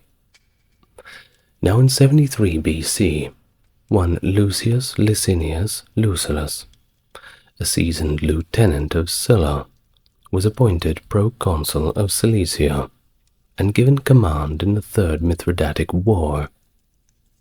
The conflict had reignited in 74 BC, following the death of Bithynia's last ruler, who bequeathed his kingdom to Rome. This event triggered an invasion by Mithridates VI of Pontus and Tigranes the Great of Armenia. Lucullus proved to be a capable military leader, securing several victories. However, there were allegations that he was deliberately prolonging the war for personal gain, and that led to a Senate investigation. By 69 BC, discontent and mutiny were rife among his troops. In 68 BC, Quintus Marcius Rex succeeded Lucullus in Cilicia, while Manius Acilius Glabrio took over in Bithynia and the ongoing war efforts. But unfortunately, Glabrio failed to act decisively when Mithridates recaptured much of Pontus in 67 BC, and then invaded Cappadocia, a Roman ally. In 66 BC, seizing the opportunity to assert control, Pompey leveraged his influence through the tribunate to enact the Lex Manilia. This law granted him sweeping powers across Asia Minor to conclusively defeat Mithridates once and for all, augmenting the authority he already held under the Lex Gabinia. Although the Optimates, or conservative faction as they're also known, were privately alarmed at one individual accumulating so much power, they simply conceded, wary of Pompey's considerable popular support. Lucullus, deeply resentful of being replaced, can't blame him, disparagingly labeled Pompey a vulture who capitalized on the efforts of others. Well, this was a pointed reference to Pompey's new command and his purported role in concluding the war against Spartacus. Meanwhile, Pompey forged an alliance with Phraates III, the king of Parthia, persuading him to invade Armenia. As Mithridates proposed a truce, Lucullus contended that the war had all but ended, at least practically. However, Pompey, seeking more substantial concessions, rejected the offer. Consequently, Mithridates retreated into Armenia, with Pompey hot on his tail. Now by the end of 66 BC, Pompey had tracked him down and defeated him at Lycus, decisively tilting the balance of the conflict. And then, after the battle, Mithridates, along with a small band of loyal troops, managed to evade capture, and together they fled to Colchis on the Black Sea. It was there he managed to overthrow the Roman-supported ruler of the Cimmerian Bosporus, his own son, Machares, who subsequently took his own life. While during all this chaos, Pompey continued his own military campaign, entering Armenia with the support of Tigranes the Younger. Tigranes the Elder, seeking to avert further conflict, quickly negotiated terms with Pompey. He agreed to pay a significant monetary indemnity and ceded territory taken by Lucullus, additionally permitting Roman troops to be stationed within his domain. In 65 BC, Pompey advanced towards Colchis, intent on capturing it from Mithridates. This campaign required him to first subdue various local tribes allied with Mithridates. After a series of victories, he joined forces with one Servilius, the admiral of his Euxine fleet at Phasis. However, a renewed revolt in Caucasian Albania diverted Pompey's attention, necessitating a strategic retreat to sort out these other disturbances. Following his victory at the river Abbas, he was able to secure terms with the Albanians and truces with the other tribes across the northern Caucasus.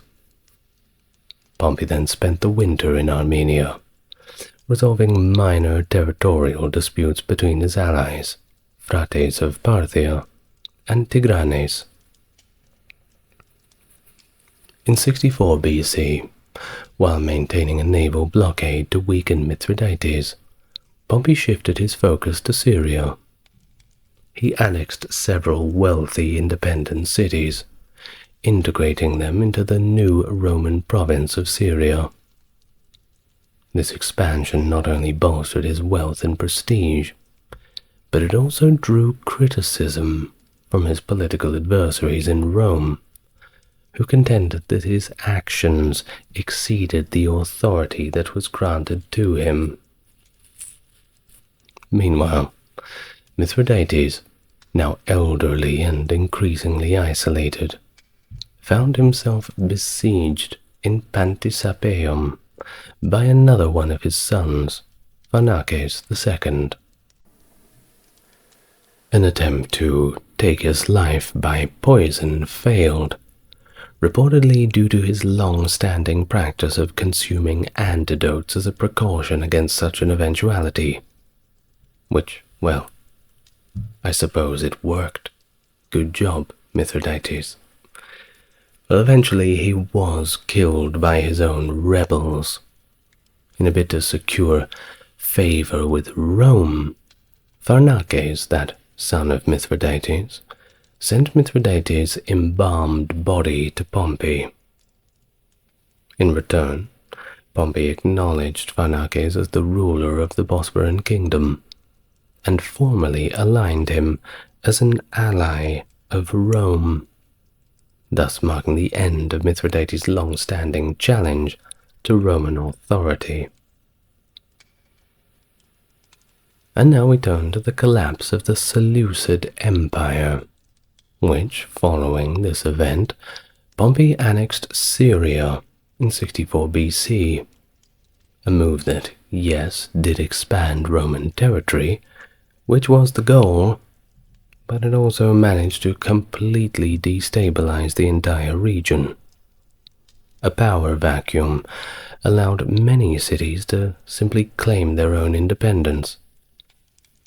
In early 63 BC, Pompey departed from Antioch, advancing southward, he occupied coastal cities like Apamea and moved through the anti-Lebanon mountains to seize control of Pella, Jordan, and Damascus.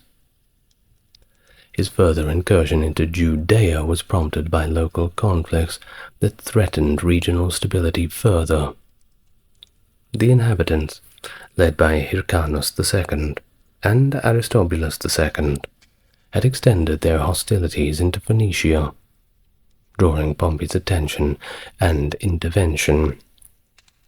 The conflict in Judea, exacerbated by the ongoing Hasmonean War between Hyrcanus II and Aristobulus II, saw Pompey siding with Hyrcanus.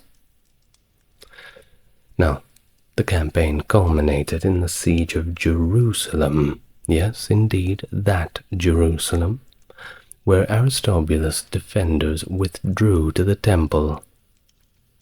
The Romans stormed and subsequently looted the temple. Well, after the siege, Judea was also established as a client kingdom under Hyrcanus, with its northern part integrated into the Decapolis, which was a league of semi-autonomous cities. Now, both Judea and the Decapolis were placed under the jurisdiction of the newly formed province of Syria. Pompey's reorganization of the East included several other significant challenges, by the way. He established the province of Bithynia and Pontus, distributing the remaining territories of Mithridates among Roman allies. In Cappadocia, Ariobarzanes was restored to his throne. Lesser Armenia, previously under Tigranes, was annexed into Galatia, where Pompey's client Deiotarus was installed as a ruler.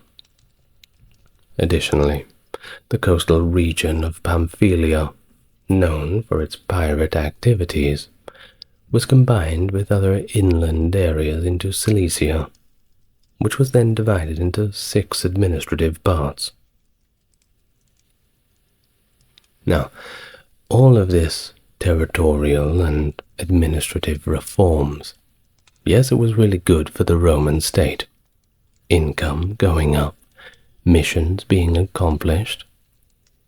But in the background, it was very good for Pompey on an individual level. You see, he enhanced his personal wealth, but also his network of patronage. Lots of powerful friends who owed him quite a lot of favors. A solid influence across the newly restructured region. Well, it was time to go home. Pompey's return to Italy in 62 BC. Well, at this time he disbursed substantial bonuses to his troops, totaling around 16,000 talents. After all, they'd worked hard for it. And it was a clear demonstration of his generosity, but also a way to ensure their loyalty. It's hard to be loyal to your boss with empty pockets, after all. However, contrary to some fears that he might emulate Sulla by using his army for political leverage, Pompey dismissed his troops upon their arrival at Brundisium. As he traveled towards Rome, large crowds that gathered to see him indicated his enduring popularity among the general populace, despite the mixed opinions of the Senate. They're all snobs anyway, don't you think? Probably. Well, in 61 BC, Pompey celebrated his 45th birthday with a third triumph, honoring his victories in Asia Minor. Asia Minor as well being the Near East, by the way. During this time, he announced that the newly established provinces in the East had boosted their annual state revenue significantly, almost double, from 200 million to around 340 million sesterces, with an additional one-time payment of 480 million sesterces to the Roman treasury. While Pompey did not disclose the details of his personal wealth, it was no doubt pretty substantial. Whichever way you look at it. Low estimates, high estimates. It's pretty high. Well, part of it he actually used to finance the construction of the Theatre of Pompey, destined to become one of the most iconic buildings in ancient Rome. Well, despite all the success, the Senate, well, he was still facing challenges with them. The body refused to ratify the treaties he had negotiated during his reorganization of the East, with opposition spearheaded by the Optimates, including Cato the Younger and Metellus Celer. The latter's opposition may have been influenced by personal grievances, as Pompey had recently divorced Celer's sister, Mucia, under rather contentious circumstances. While the Senate also blocked a proposal to distribute farmland to Pompey's veterans and the landless urban poor, a measure that was similar to the one that they had rejected in 63 BC. This refusal showed the Senate's confidence in their ability to manage and suppress popular dissent, despite the evident public support for Pompey's initiatives. But when has the Senate ever cared about what the public want? Anyway, while Pompey struggled to counteract the Optimate faction on his own, his political landscape shifted dramatically when Julius Caesar, Marius's ambitious nephew, sought his support for the consulship in 59 BC. Now, Caesar was known for his political acumen and, frankly, unscrupulous tactics, and he recognized the advantage of aligning with Pompey, whose significant influence among the urban electorate could bolster his own political aspirations. The alliance was further strengthened with the support of Crassus.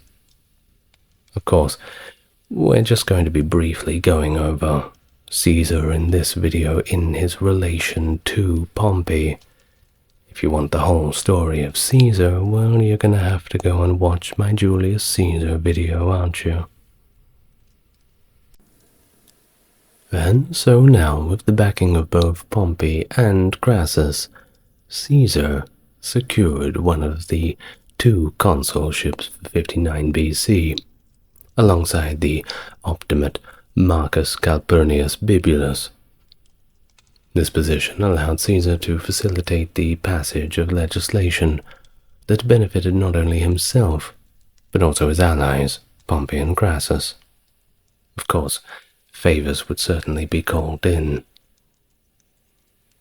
Now, despite being ostensibly the most junior member of what would become the First Triumvirate, Caesar quickly positioned himself as a central figure within this informal alliance, which was primarily aimed at circumventing the dominance of the Optimates. Pompey brought to the Triumvirate his unparalleled military reputation and widespread popularity among the Roman people, key assets in the power dynamic of the Republic. On the other hand, Crassus brought money, and a lot of it. He was immensely wealthy. Think about the Elon Musk of his time, which of course facilitated the building of substantial patronage networks, though he lacked the military achievements that were often crucial for securing political success during this period in Rome. And so, this strategic alliance among the three of them marked a significant realignment of power within the late Roman Republic, and, of course, many major political developments would be in its wake. Now, once Caesar was elected, he swiftly facilitated the approval of a new agrarian law, capitalizing on the support of Pompey's veterans who, by filling the streets of Rome, allegedly coerced the Senate into compliance. Now, this demonstration of force effectively sidelined Bibulus, Caesar's co-counsel, who actually opposed the bill, and reportedly he was assaulted in the Forum, leading him to withdraw to what amounted to house arrest for the remainder of his term. Additionally, Caesar secured the ratification of Pompey's reorganizations in the east, and, through the Lex Fatinia, gained governorship of Gallia Cisalpina, Illyricum, and later Gallia Transalpina, following the incumbent governor's death. The Triumvirate, however, faced significant opposition from senatorial figures like Cicero, who had been a long-standing ally of Pompey, but diverged over the issue of Publius Claudius Pulcher. Now, Claudius, supported by Caesar and Pompey, targeted Cicero for his role in the extrajudicial executions during the Catilinarian conspiracy, leading to Cicero's temporary exile. Despite this, Cicero returned to Rome 18 months later, arriving back in 58 BC, thanks mainly to Pompey's influence, and subsequently he supported Pompey's appointment as praefectus Annonae during a grain shortage crisis in 57 BC, demonstrating a great deal of gratitude but also pragmatism. Now, by 56 BC, the politics now saw Pompey and Crassus, despite their long-standing rivalry and Pompey's concerns over Caesar's rising military fame, uniting to secure their joint election as consuls for 55 BC. It was a campaign that was marked by the typical violence you expect of Roman political life at the time. Lots of backstabbing.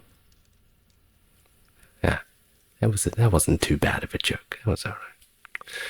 Well, with Caesar's backing, they were successful, and upon assuming office, they orchestrated the passage of laws assigning Crassus to Syria, with a military campaign against Parthia, and Pompey to the provinces of Hispania and Africa, while also extending Caesar's command in Gaul.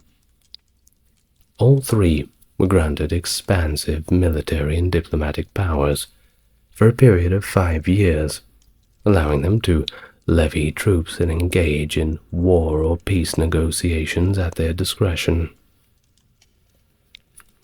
Now, in 54 BC, amidst the tumult of his extensive campaigns in Gaul, Caesar faced a rapidly evolving political landscape back in Rome. Concurrently, Crassus launched his ill-fated campaign against the Parthians. During this period, Pompey experienced personal loss with the death of his wife Julia during childbirth in September of that year. The subsequent deaths of Crassus and his son Publius at the Battle of Carrhae in May of 53 BC significantly altered this delicate balance of power, removing a vital buffer between Caesar and Pompey and setting the stage for direct conflict. And things even escalated further, if they weren't bad enough already, in 52 BC, when violence disrupted the consular elections, leading to their suspension. In the midst of this chaos, the Optimate faction, led by figures such as Bibulus and supported by Cato, pushed for rather extraordinary measures. They proposed that Pompey be appointed as the sole consul, of course a radical departure from Roman norms, and it was ultimately ratified. Following his appointment, Pompey married Cornelia, the widow of the fallen Publius Crassus, further consolidating his political alliances by appointing her father, Metellus Scipio Nasica, as his consular colleague for the later part of that year. During his consulship, Pompey championed legislation that would have profound implications for the Republic's stability. This legislation aimed to make prosecutions for political violence retrospective, thereby exposing Caesar to potential legal action for alleged abuses during his consulship in 59 BC, once his proconsular immunity expired, of course, upon leaving Gaul. Well, he couldn't have that, couldn't he? In anticipation to these legal threats, Caesar arranged to run for the consulship in absentia for the year 48 BC. However, another piece of legislation, supported by Pompey, required candidates to be physically present in Rome to run for office, complicating Caesar's plans and contributing to the inexorable drift towards civil war in 49. Despite maintaining a facade of cooperation, Pompey regarded his rival, Caesar, as a significant threat. Old friends, well, turning into new enemies, perhaps. And this was a sentiment that was echoed by many within the Senate. In 50 BC, both consuls for the year, Paulus and Gaius Claudius Marcellus, were known adversaries of Caesar. Alongside them, Curio, a plebeian tribune, also opposed Caesar and pushed for legislation aimed at stripping him of his command in Gaul. Allegedly, Caesar managed to circumvent these efforts by bribing both Paulinus and Curio. In a strategic pivot, Curio proposed a resolution. He proposed that both Caesar and Pompey should simultaneously lay down their arms or face being declared enemies of the state. Talk about an ultimatum. And you know what happens to enemies of the state. Well, this proposal appeared to attract those who desired to avoid conflict, but it was frankly untenable for the optimates, who perceived Caesar as a clear and present danger needing elimination. Don't just let him lay down his arms and get away with it. No, we can't have that. We need to take him out, put him up on that cross. Well, the Senate's rejection of this compromise edged the Republic closer to open warfare, tiptoeing step by step to complete chaos. Of course, they then financed a consular army under Pompey's organization. Now, Pompey's illness during a recruiting stint in Naples and the subsequent public celebrations of his recovery bolstered his confidence in his own popularity and ability to counter any challenges. By December, Caesar had strategically positioned himself in Ravenna, just outside the formal boundary of the Roman Republic, with a veteran legion.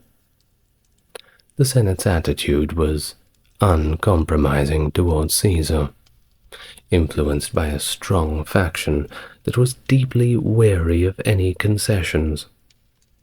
However, many senators also harbored distrust towards Pompey, criticizing him for what they perceived as feeble and ineffective leadership during this critical period. He wasn't there when they needed him, wasn't fulfilling his obligations. And thus, on January the 1st, 49 BC, Caesar issued an ultimatum from Ravenna, demanding the Senate accept his compromise, or else. Overconfident in their numerical superiority, over Caesar's forces, the Senate declared him a public enemy on the 7th of January.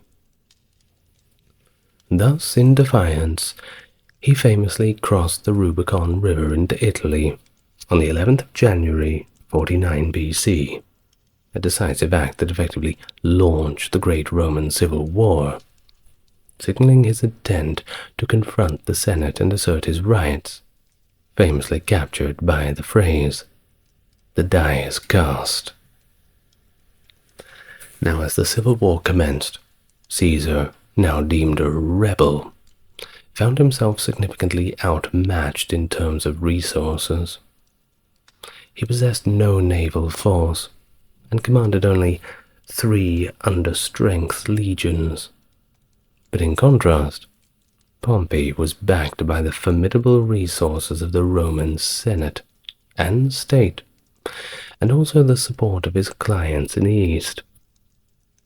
Despite his apparent advantage, Pompey's position was less secure than it appeared.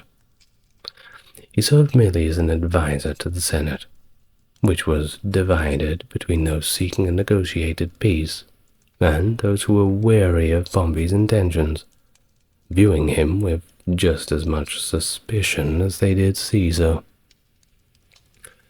And thus Pompey's military strategies required approval from the consuls, limiting his autonomy.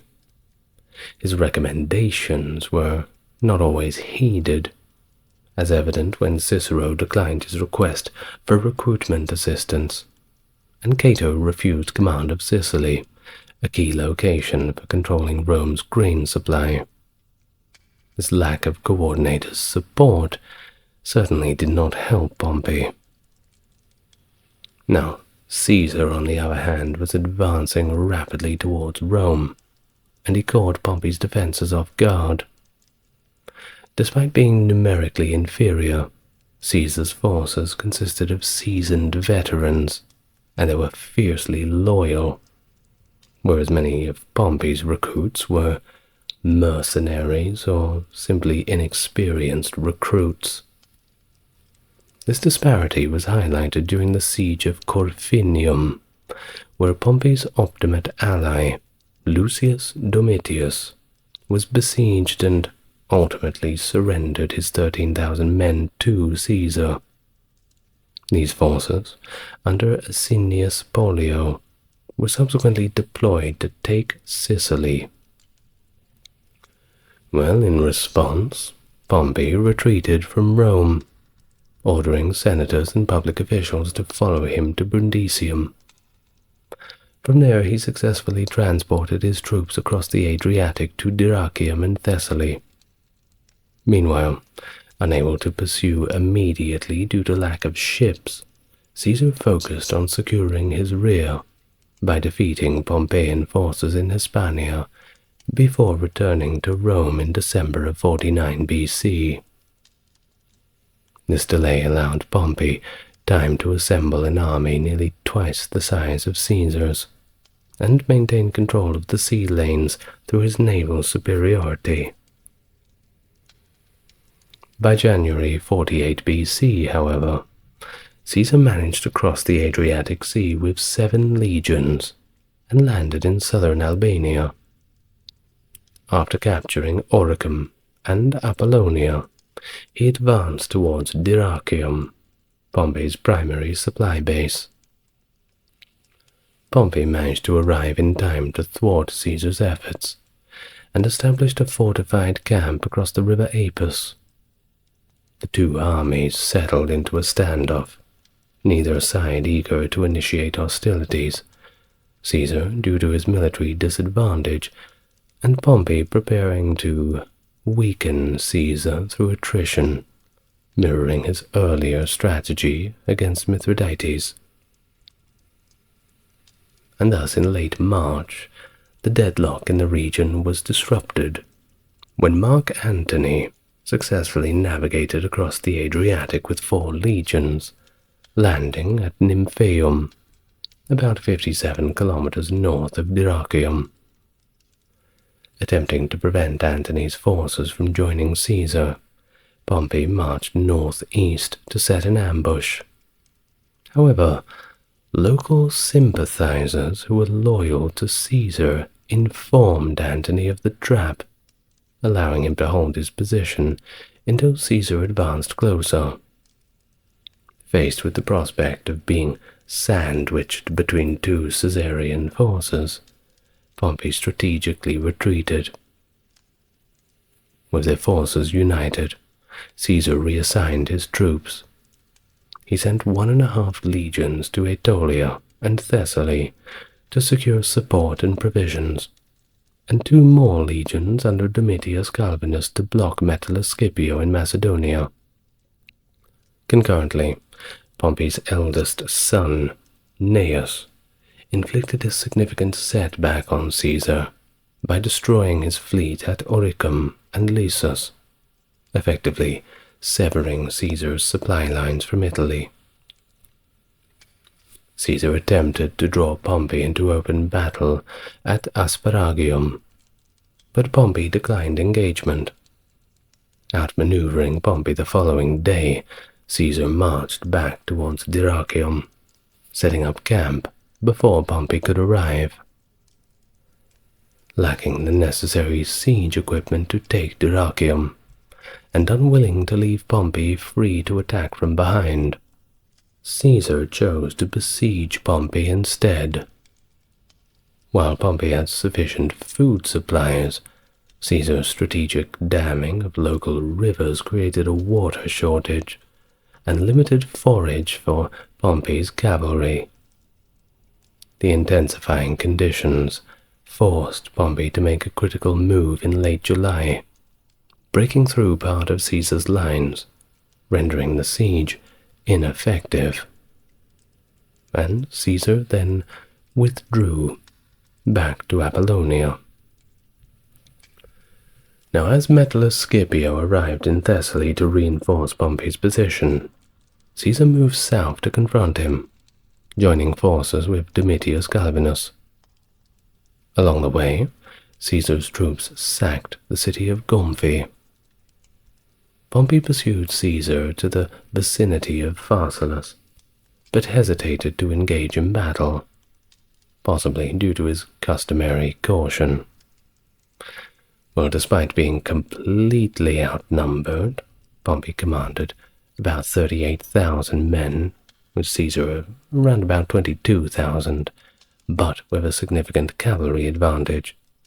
Pompey eventually formed his troops for battle on the 9th of August, planning to utilize his cavalry to outflank Caesar on the left. Caesar, however, had anticipated Pompey's strategy and effectively countered the cavalry charge, which collapsed in complete disarray. The infantry were thus completely vulnerable. Pressured from the front and the left, Pompey's forces were thus overwhelmed, leading to a decisive and, frankly, catastrophic defeat for his army. Well, after the defeat at Pharsalus, Pompey fled the battlefield and sought refuge in Mytilene, where he was reunited with his wife Cornelia. The battle had seen most of his eastern allies either killed or captured, with the notable exception of the young Ptolemy the 13th, who was the ruler of Egypt. Now, considering Egypt's wealth and strategic importance, and lacking of better options, Pompey viewed it as a viable refuge. Meanwhile, Cato declared his intention to continue the struggle against Caesar from Africa, though many of Pompey's senatorial supporters, including Cicero and Brutus, chose to reconcile with Caesar and simply go back to Rome. From Cyprus, Pompey sailed with a modest fleet towards Egypt, arriving at Pelusium on the 28th of September 48 BC. But Egypt wasn't the best place to be at that time, you see. It was embroiled in its own conflicts, civil wars between Ptolemy the 13th and his sister, Cleopatra the 7th. And yes, it is the Cleopatra that you're thinking of. Well, upon going ashore to meet an official Egyptian delegation, Pompey was tragically betrayed and murdered by Lucius Septimius, a Roman officer who had once served under him, but was then in the employ of the Egyptian army. In the grim aftermath, Pompey's body was hastily cremated on the beach by two of his servants, while his head was preserved as a grim trophy, intended as a political gift to Julius Caesar. It was an assassination that was motivated partly by fears within Ptolemy's court that Pompey might attempt to seize control of Egypt, leveraging the loyalty of the many Roman mercenaries in the Egyptian army, such as Septimius himself. Additionally, Ptolemy's advisors likely saw the murder as a means to get some favor with Caesar in his ongoing conflict with Cleopatra. But, well, if you know the story, you know that it ultimately backfired. Of course, the fate of Pompey's final remains is pretty poignant in itself. His head was eventually returned to his widow Cornelia, who buried it in the family estate in the Alban Hills. The manner of his death led to Cicero to reflect sorrowfully that Pompey's life had persisted beyond his actual power, a tragic end to the once formidable Roman commander's astonishing career. Marcus Licinius Crassus, a key figure in the late Roman Republic, renowned for both his vast riches and as a member of the First Triumvirate, alongside Pompey and Julius Caesar. Born into a wealthy family around 115 BC, Crassus made his fortune through real estate and slave labor, particularly exploiting the Sullan proscriptions, where he purchased properties of executed enemies at auction for extremely low prices. His wealth played a crucial role in his rise to power in politics, and he famously financed the early political career of Julius Caesar. Militarily, Crassus is best remembered for his role in suppressing the slave rebellion led by Spartacus in 71 BC, which earned him more than a few friends in the increasingly nervous Senate. However, his own quest for military glory led to his downfall during the ill-fated Parthian campaign. In 53 BC, seeking military achievements to match those of his rivals, Crassus led an army into Parthia, where he was defeated and killed at the Battle of Carrhae. This disastrous campaign not only ended his life, but also destabilized the delicate balance of power in the Triumvirate, leading to the subsequent conflicts between Caesar and Pompey.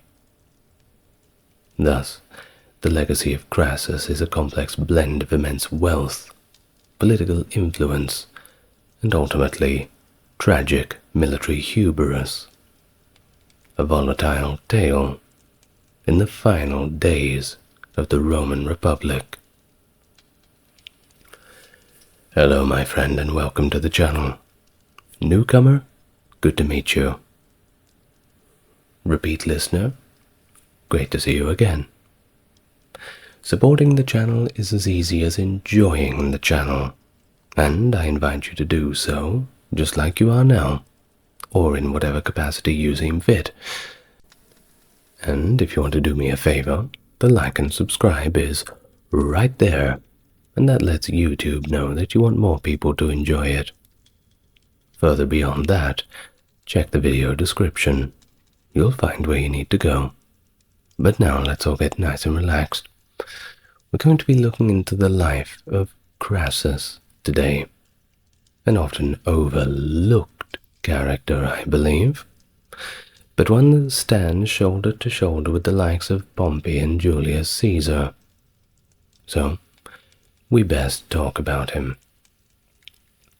Let's start from the beginning. Crassus hailed from the gens Licinia, an esteemed plebeian family in Rome, with a very long history of public service. And before you mention it, despite common misconceptions, his branch of the Licinius Crassus was not related to the wealthy Crassi Divites, though his own legendary wealth often led to such assumptions, particularly assumptions that he was born with a spoon that was a little bit more silver than it should have been. Of course, he was not from humble origins by anyone's definition, but he certainly made the majority of his own wealth off his own back. Well, we'll get to that a little later, of course. Well, he was born as the second son of 3 sons to Publius Licinius Crassus, an influential senator and victor. Experienced significant personal losses early in life as well, our poor Crassus. You see, his eldest brother, Publius, perished before the Italic War, and his father and younger brother equally met their own tragic ends in 87 and 86 BC, amidst the political upheavals following Gaius Marius's victory at the Battle of Octavianum. Video on Gaius Marius in the Roman History section if you are interested. Now on to his marital life, which was marked by, let's say, unusual circumstances. He married Tertulla, his brother's widow, which was uncommon at the time and, well, quite honestly, a little bit odd. Jump in his grave that quickly. Well, all that aside, the family's history in the 2nd and 1st centuries BC was complex to say the least, featuring 3 main branches of the Licinius Crassus, often confused in historical accounts due to similar naming conventions, as we've mentioned, but also sparse records. Now his grandfather, who was also named Marcus Licinius Crassus, was known for a reportedly stern demeanor, and he was nicknamed Agelastus, meaning the unsmiling. He was given this nickname by Gaius Lucilius, the pioneer of Roman satire. So with a nickname like that, you can probably put a few assumptions on his general demeanor. Well, this anecdote highlights the stark persona of the elder Crassus, in contrast to his grandson's eventual notoriety for affluence and influence in Roman society. The younger Marcus Crassus was renowned for not only his substantial wealth, which Plutarch notes was largely self-acquired rather than inherited, but also for his skills as a very good orator. He could sell sand in the desert, basically. In fact, he was considered one of the most vigorous advocates of his day, following in the oratorical footsteps of his ancestor Julius Licinius Crassus, who was famed as the greatest Roman orator before Cicero, and served as an inspiration to the young Cicero himself, at least according to the Plutarch biographies. This blend of personal tragedy experienced at a young age, all the loss, and then the political turbulence, and the triumph in oratory and wealth, frames rather nicely this complex coming-of-age of Crassus. Well, after the political upheaval and violent purges initiated by Gaius Marius, his sudden death left Lucius Cornelius Cinna in power. As Marius's ally and the surviving consul, Cinna imposed harsh proscriptions against those Roman senators and equestrians who had supported his rival, Lucius Cornelius Sulla, during his, let's say, controversial march on Rome in 88 BC. These actions disrupted the established Roman political order and targeted Sulla's allies for bloody retribution.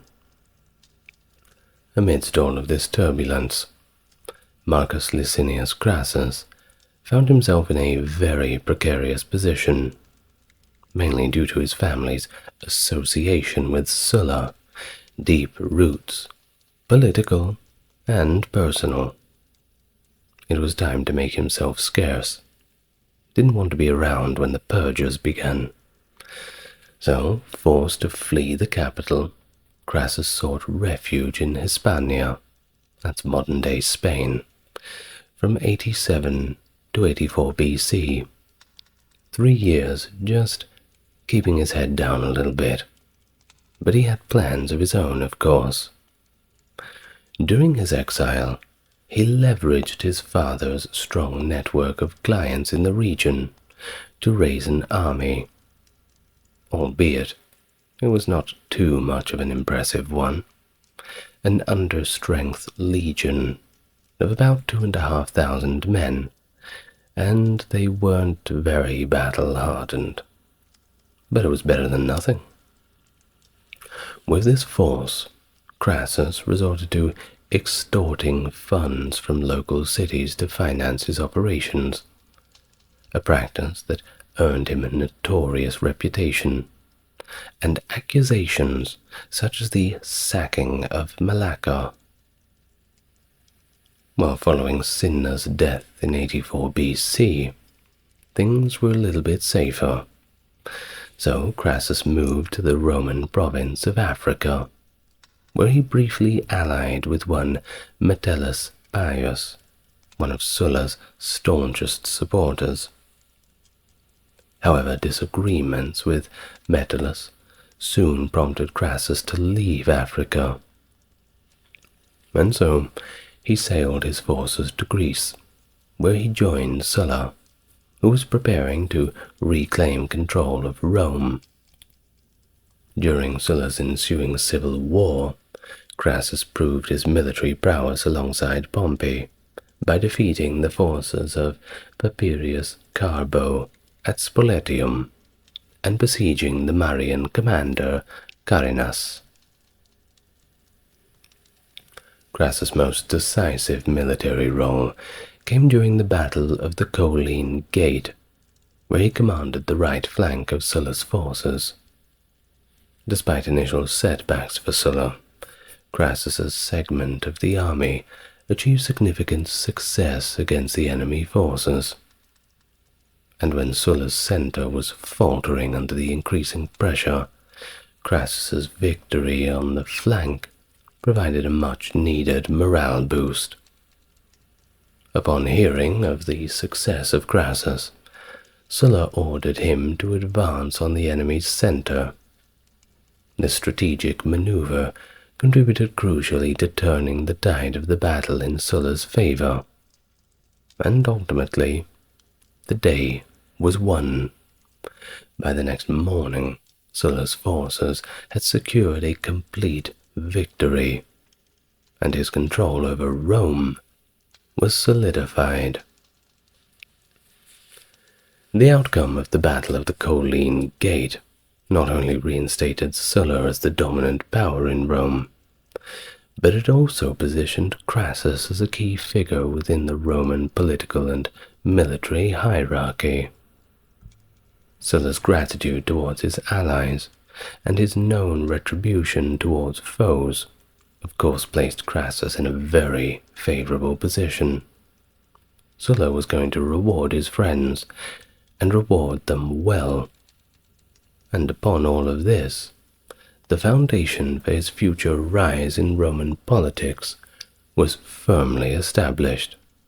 Crassus was set for life, it seems, as long as no other dictator was to take over with his own plans. Let's see how that goes.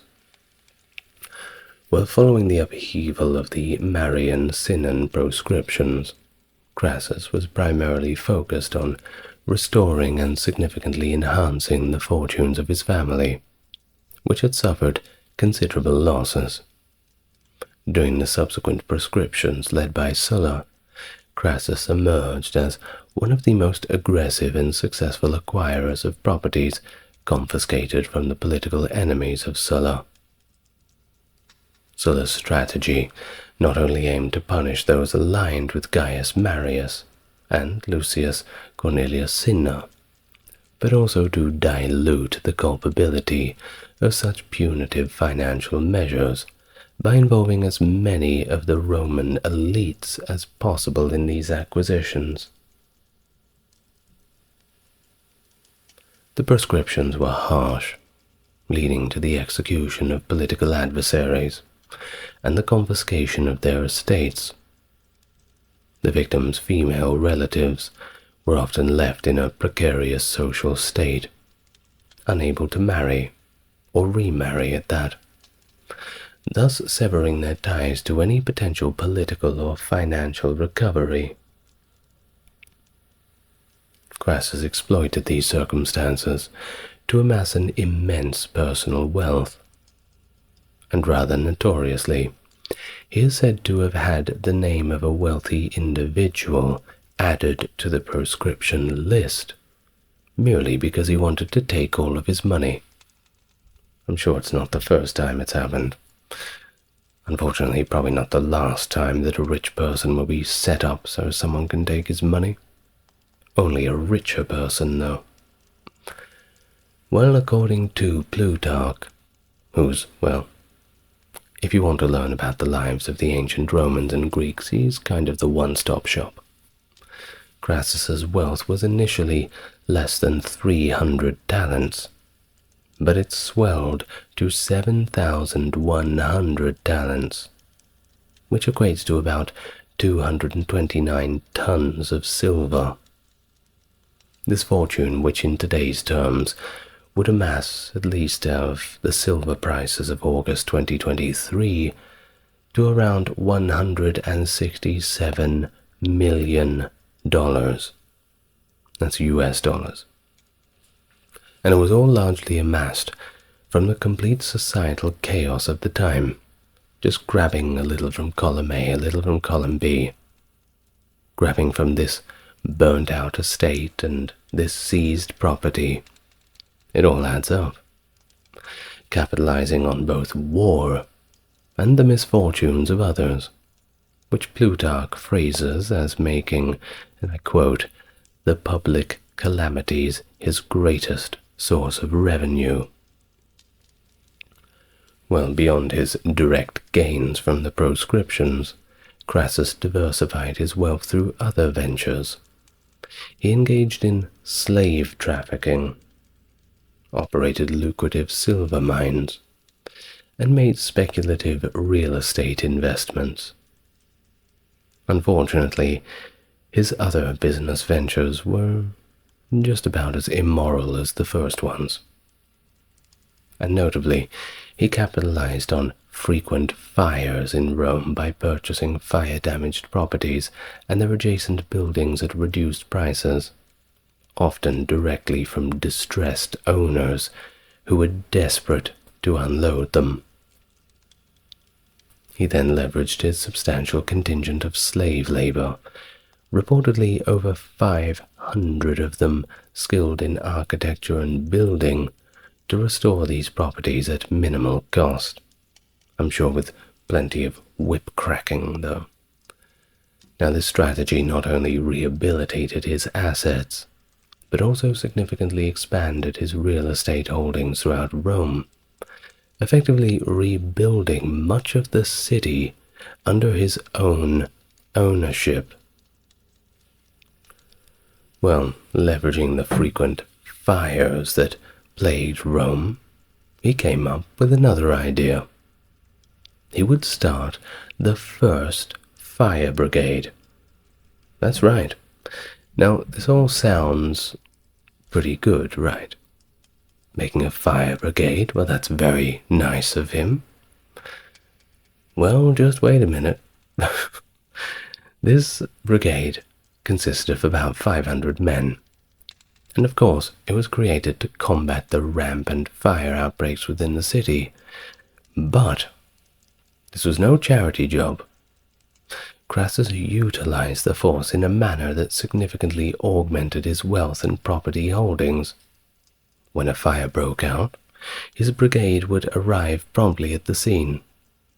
But they would only commence the firefighting operations after Crassus negotiated a purchase of the afflicted property. Of course, this had to be done very quick, and the owners were desperate. The more it burned, the less it was worth. So impulses were pretty high, I'm sure you can imagine. And thus he offered the distressed owners a fraction of the property's value. If they refused his very low-ball offer, the fire brigade would simply let the building burn to the ground, and then it would be worth nothing. Through this ruthless strategy, he managed to acquire numerous properties, which he then refurbished and often rented back to their original owners or new tenants. While his manipulative nature extended into his social interactions, notably with Licinia, a Vestal virgin who possessed a highly desirable villa in the wealthy suburbs of Rome.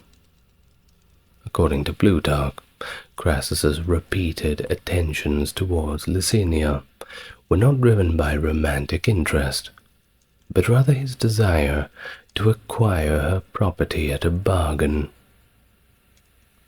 His continuous courting led to accusations of impropriety, which brought him to trial. But ironically, it was Crassus's well-known greed that convinced the judges of his innocence regarding the charges of intimacy, as they believed that his interest in Licinia was purely financial motivated, as it was very obvious to any observer that that was the only thing he thought about. Eventually, Crassus did succeed in obtaining her villa, so mission accomplished for Crassus. Well, of course, despite his immense wealth, Crassus led a relatively modest domestic life. His meals were simple, and although he entertained guests, his gatherings were marked by generosity without ostentation. He selected his social circle based on both personal friendship and political utility, maintaining a lifestyle that reflected his pragmatic approach to wealth. And unlike some of his contemporaries, Crassus and his family did not fabricate a divine or legendary ancestry to elevate their status. They were content to simply display the images of their distinguished ancestors in their home. As we said, they already had a few famous ones of them. Now, in terms of politics, Crassus was well positioned due to his immense wealth. It certainly helps when you're getting into government, but also support of Sulla's faction. However, his career was overshadowed by the military and political exploits of Pompey the Great, leading to a bitter rivalry. Of course, I haven't been using the word Crassus the Great. Well, he didn't have that epithet because, well, he didn't do too much militarily. There was the whole Spartacus thing, yes, but, well, he didn't do as much as Pompey. Watch the video on Pompey if you want to know about all that. Well, despite his significant contributions and the solid foundation laid by his lineage, Crassus constantly found himself in the shadow of Pompey's celebrated reputation. In 73 BC, Marcus Licinius Crassus was elected praetor and was actively pursuing the cursus honorum, the sequential order of public offices held by aspiring politicians in Rome. This period marked a significant chapter in his career, coinciding with the outbreak of the Third Servile War, led by the gladiator Spartacus. A chance for Crassus to prove his worth. The rebellion, which lasted from 73 to 71 BC, posed a serious threat to Rome after multiple Roman legions were defeated, leading to the death of several commanders, an embarrassment, slaves taking up arms against their masters and cutting them down. Something had to be done. In response to these defeats, Crassus put his hand up, stepped forward, and he offered to finance and train and command new troops, entirely at his own expense, demonstrating both his wealth and his commitment to Rome's stability. Certainly a good way to win favor, too. Well, the Senate, recognizing his offer and his potential as a military leader, agreed to the proposal. And thus, just like that, he was appointed to confront Spartacus, the leader of the rebels, head on. Initially, Crassus struggled with the tactical prowess of Spartacus and faced difficulties in bolstering the morale of his own forces. Following a particularly disheartening incident, in which a portion of his troops actually fled from the battle, leaving their weapons behind, Crassus decided to enforce discipline. How did he do this? Well, he decided on the harsh method of decimation. This brutal practice, which involved executing 1 out of every 10 soldiers selected by lot, was intended to restore order and resolve within his ranks. The severity of the punishment had profound impact, as Plutarch noted, involving, and I quote, "many things horrible and dreadful to see." Appian later commented that this drastic action significantly improved the troops' morale, as they realized that Crassus posed a greater threat to them than even their enemies. Well, as the war progressed, Spartacus maneuvered his forces to the Bruttium Peninsula, seeking refuge in this strategic location. In an attempt to contain Spartacus and his army, Crassus ordered the construction of a ditch and a rampart across the Isthmus of Rhegium, effectively sealing off the peninsula from the mainland. This engineering endeavor was meant to trap Spartacus from sea to sea. However, the resilient gladiator managed to evade this blockade during a severe snowstorm. Spartacus and a portion of his forces rather ingeniously escaped by building a makeshift bridge over the ditch, using dirt and tree branches, slipping through Crassus's fortifications and continuing their fight for freedom. Well, as the Third Servile War drew to its critical juncture, Crassus found his forces bolstered by the return of 2 experienced Roman armies, led by Pompey from Hispania and Varro Lucullus from Thrace. Faced with the prospect of being cornered by these formidable adversaries, Spartacus chose to engage in a decisive confrontation, rather than risk entrapment. If he was going to go out, he was going out with a fight. And thus, the final battle took place near the Silarius River, where Crassus achieved a resounding victory. In the heat of the battle, Spartacus famously tried to cut his way through to Crassus himself, managing to kill 2 of Crassus's centurions, before likely being cut down, though his body was never recovered. Well, the aftermath of the battle was grim. Crassus was not taking anything lightly.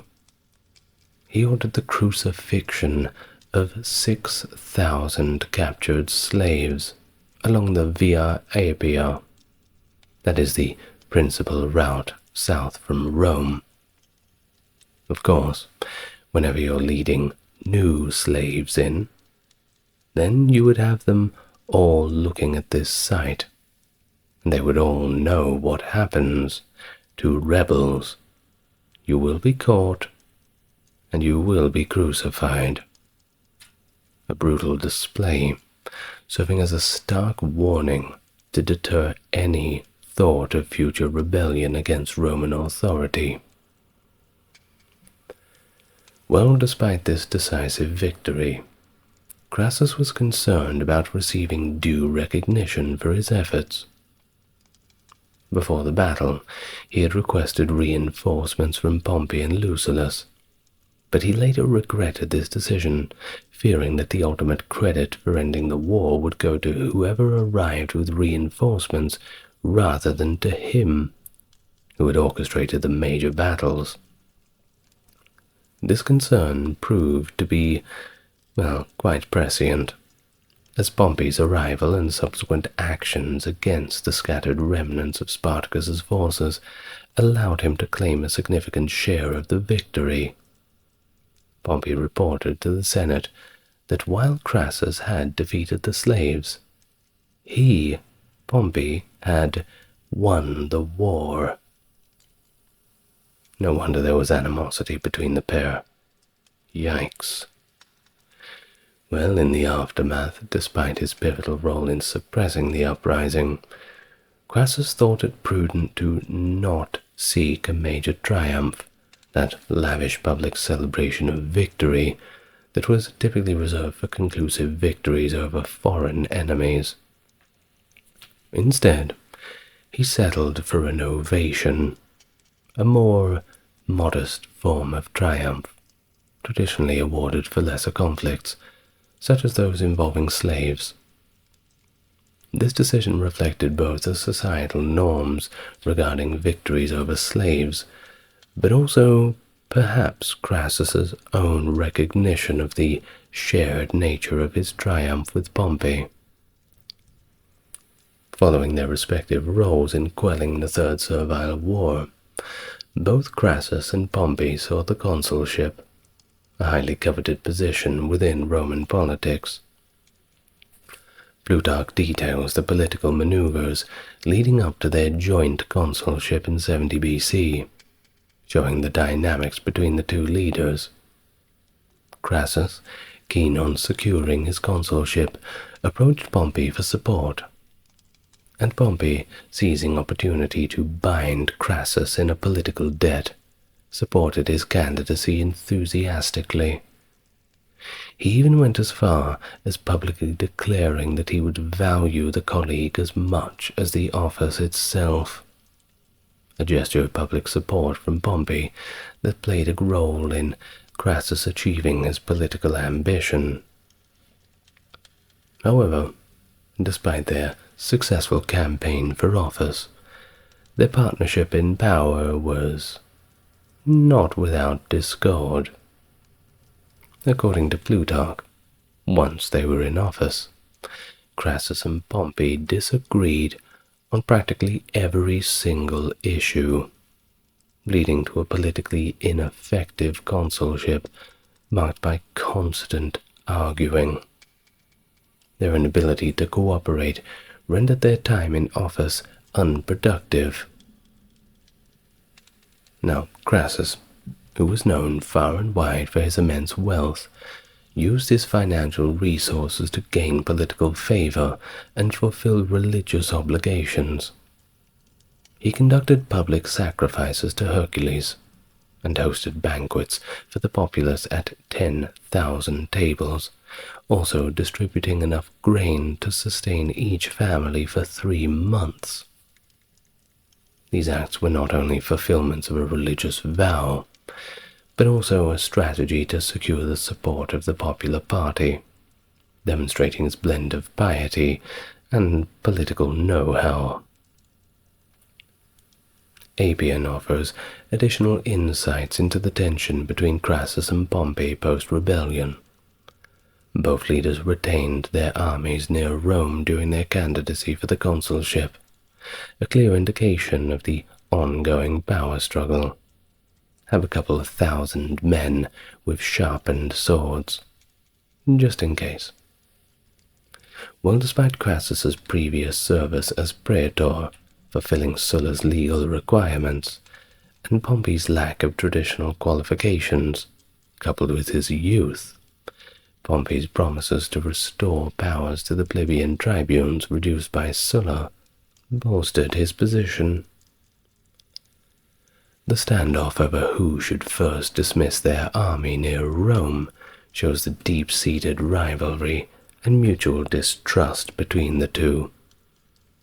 Eventually, Crassus made the first move and de-escalated the situation, extending his hand to Pompey in a gesture of polite reconciliation. In 65 BC, Crassus was elected to the position of censor alongside Capitolinus, who was also from a conservative background and the son of a consul. During this period, Crassus played a significant role as a patron to Julius Caesar, essentially acting as his financial backer.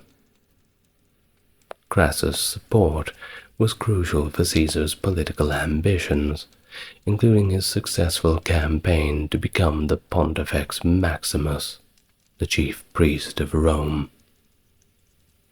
Caesar had previously been stripped of his role as the priest of Jupiter, or Flammendialis, by Sulla, but Crassus's backing helped him reclaim a position of high religious authority. Crassus also supported Caesar's military ambitions, helping him secure command positions for his campaigns. The support was pivotal in fostering the alliance between Crassus, Pompey, and Caesar, which ultimately led to the formation of the First Triumvirate in 60 BC. This political alliance, consisting of these three powerful figures, aimed to dominate every aspect of Roman political life. The Triumvirate managed to exert substantial influence until Crassus's death. One notable action of Crassus during this period was his appropriation of the Jewish temple treasury in 54 BC, which, well, the Jews in the temple weren't very happy about that one. Following the renewal of the Triumvirate at the Lucca Conference in 56 BC, Crassus was elected consul once again in 55 BC, this time serving alongside Pompey. During their consulship, a law was passed that assisted the provinces of the two Hispanias to Pompey and Syria to Crassus for a period of 5 years. This arrangement was part of the strategic distribution of power and territories among the members of the Triumvirate, aiming to solidify their control and influence across significant regions of the Roman Republic, and thus assigned Syria as his province in 55 BC. Crassus saw an opportunity not only for immense wealth, but also for military glory, aiming to emulate the conquests of his triumvirate partners, Pompey and Caesar. His ambitions drew him to the wealthy and strategically significant region of Parthia, sparking what would become a disastrous military campaign. Crassus's opportunity for a safer military campaign came in the form of an alliance offer from Artavasdes II, the king of Armenia, who proposed to aid Crassus with a substantial force of 40,000 troops, 10,000 cataphracts, and 30,000 infantrymen. The Armenian king's condition was that Crassus route his invasion through Armenia, providing a safer passage and logistical support for the troops.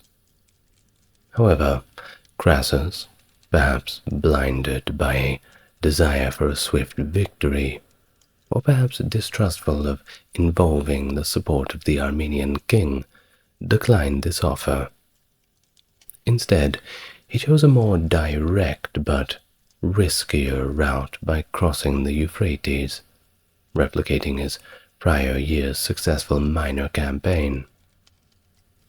Crassus was further misguided by Ariamnes, an Osroene chieftain who had previously aided Pompey. Unbeknownst to Crassus, Ariamnes was now in the pockets of the Parthians. He deceitfully encouraged Crassus to attack immediately, falsely claiming that the Parthians were disorganized and weak. If you go and get them now, you'll mop the floor with them. So, Ariamnes led Crassus's forces deep into the desert, away from any sources of water, setting the stage for quite a catastrophe. In 53 BC, the Roman legions faced the Parthian army at the Battle of Carrhae, near modern Haran in Turkey. Despite their superior numbers, Crassus's heavy infantry was ill-prepared for the Parthians' mobile cavalry and their hit-and-run tactics. They had horse archers. Pretty big problem. Adept at both forward and backward shooting, executing feigned retreats and relentless assaults, decimating the Roman ranks with their strong composite bows. Crassus was desperate, and in this desperation he maintained the testudo formation, a defensive tactic designed to protect soldiers from arrows, hoping that the Parthians would exhaust their ammunition. However, the Parthians had strategically positioned camels loaded with extra arrows, enabling continuous barrages against the Roman forces. This prolonged the onslaught until dusk, inflicting heavy casualties on Crassus's legions. Despite the dire circumstances, Crassus's quaestor, Gaius Cassius Longinus, suggested reorganizing the Roman battle line to counter the Parthian tactics more effectively. Crassus, however, refused to alter his approach, leading to the grim outcome. By the end of the day, the surviving Roman troops managed to retreat back to Carrhae. Many of the wounded, left behind in the chaos, were later found and summarily picked off by the Parthians. And thus the Battle of Carrhae stands as one of the most significant defeats in Roman military history, largely attributed to Crassus's over-ambition and strategic misjudgment, marking a tragic end to his quest for military glory. The aftermath of the Battle of Carrhae was devastating for Crassus and his legions. Facing the prospect of further assaults by the Parthians, and amidst growing discontent within his own ranks, Crassus was compelled to consider negotiations. The Parthians, perhaps sensing the demoralization of the Roman forces, offered terms of peace, which Crassus's troops, teetering on the brink of mutiny, pressured him to accept. Reluctantly, Crassus agreed to parley with the Parthian general, Surena. However, the peace meeting was of course marked by a deep mistrust on both sides. As Crassus mounted his horse to ride to the Parthian camp, his junior officer, Octavius, suspecting treachery, intervened by seizing the horse's bridle. This action precipitated a skirmish that quickly escalated, leading to the death of Crassus and most of his party. A tragic turn of events that effectively ended Roman efforts to negotiate and further plunged Crassus's men into chaos. Well, I suppose they're not really Crassus's men anymore if Crassus is dead. In a grim display of contempt for the notorious greed of Crassus, it is said that the Parthians poured molten gold into his mouth after his death, symbolically mocking his insatiable thirst for wealth. This symbolic act has been recounted through history as a poignant reminder of the perils of avarice. And thus the humiliation of Crassus did not end with his death. During a lavish wedding celebration in the Armenian capital of Artashat, attended by King Artavasdes of Armenia and the Parthian king Orodes II, the severed head of Crassus was reportedly brought into the festivities. At this event, they were entertained by a performance of Euripides' tragedy, the Bacchae. In a macabre twist, an actor named Jason of Tralles used the head of Crassus as a prop in the play, symbolizing the head of Pentheus, an act that chillingly blended Greek drama with the harsh realities of war and defeat.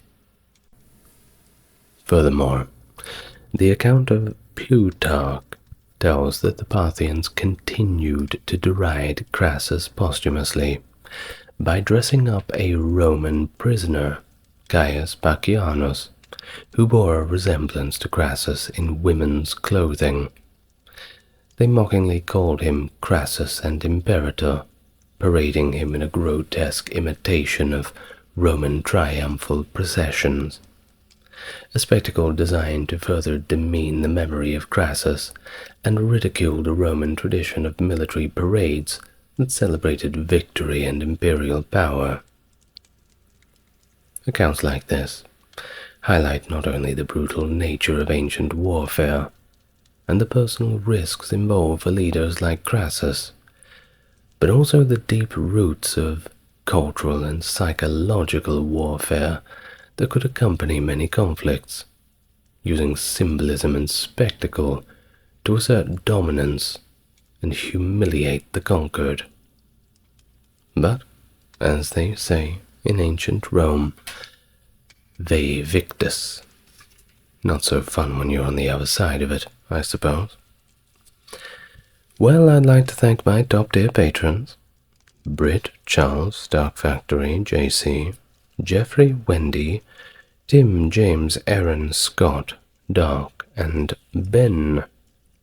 Thank you very much for joining in on the video with me tonight. It's always a pleasure. And you know I will see you tomorrow for more history. You never know what it's going to be. It could be anything. Comment down below what you want to see next. Good night, everyone. Lots of love to you all.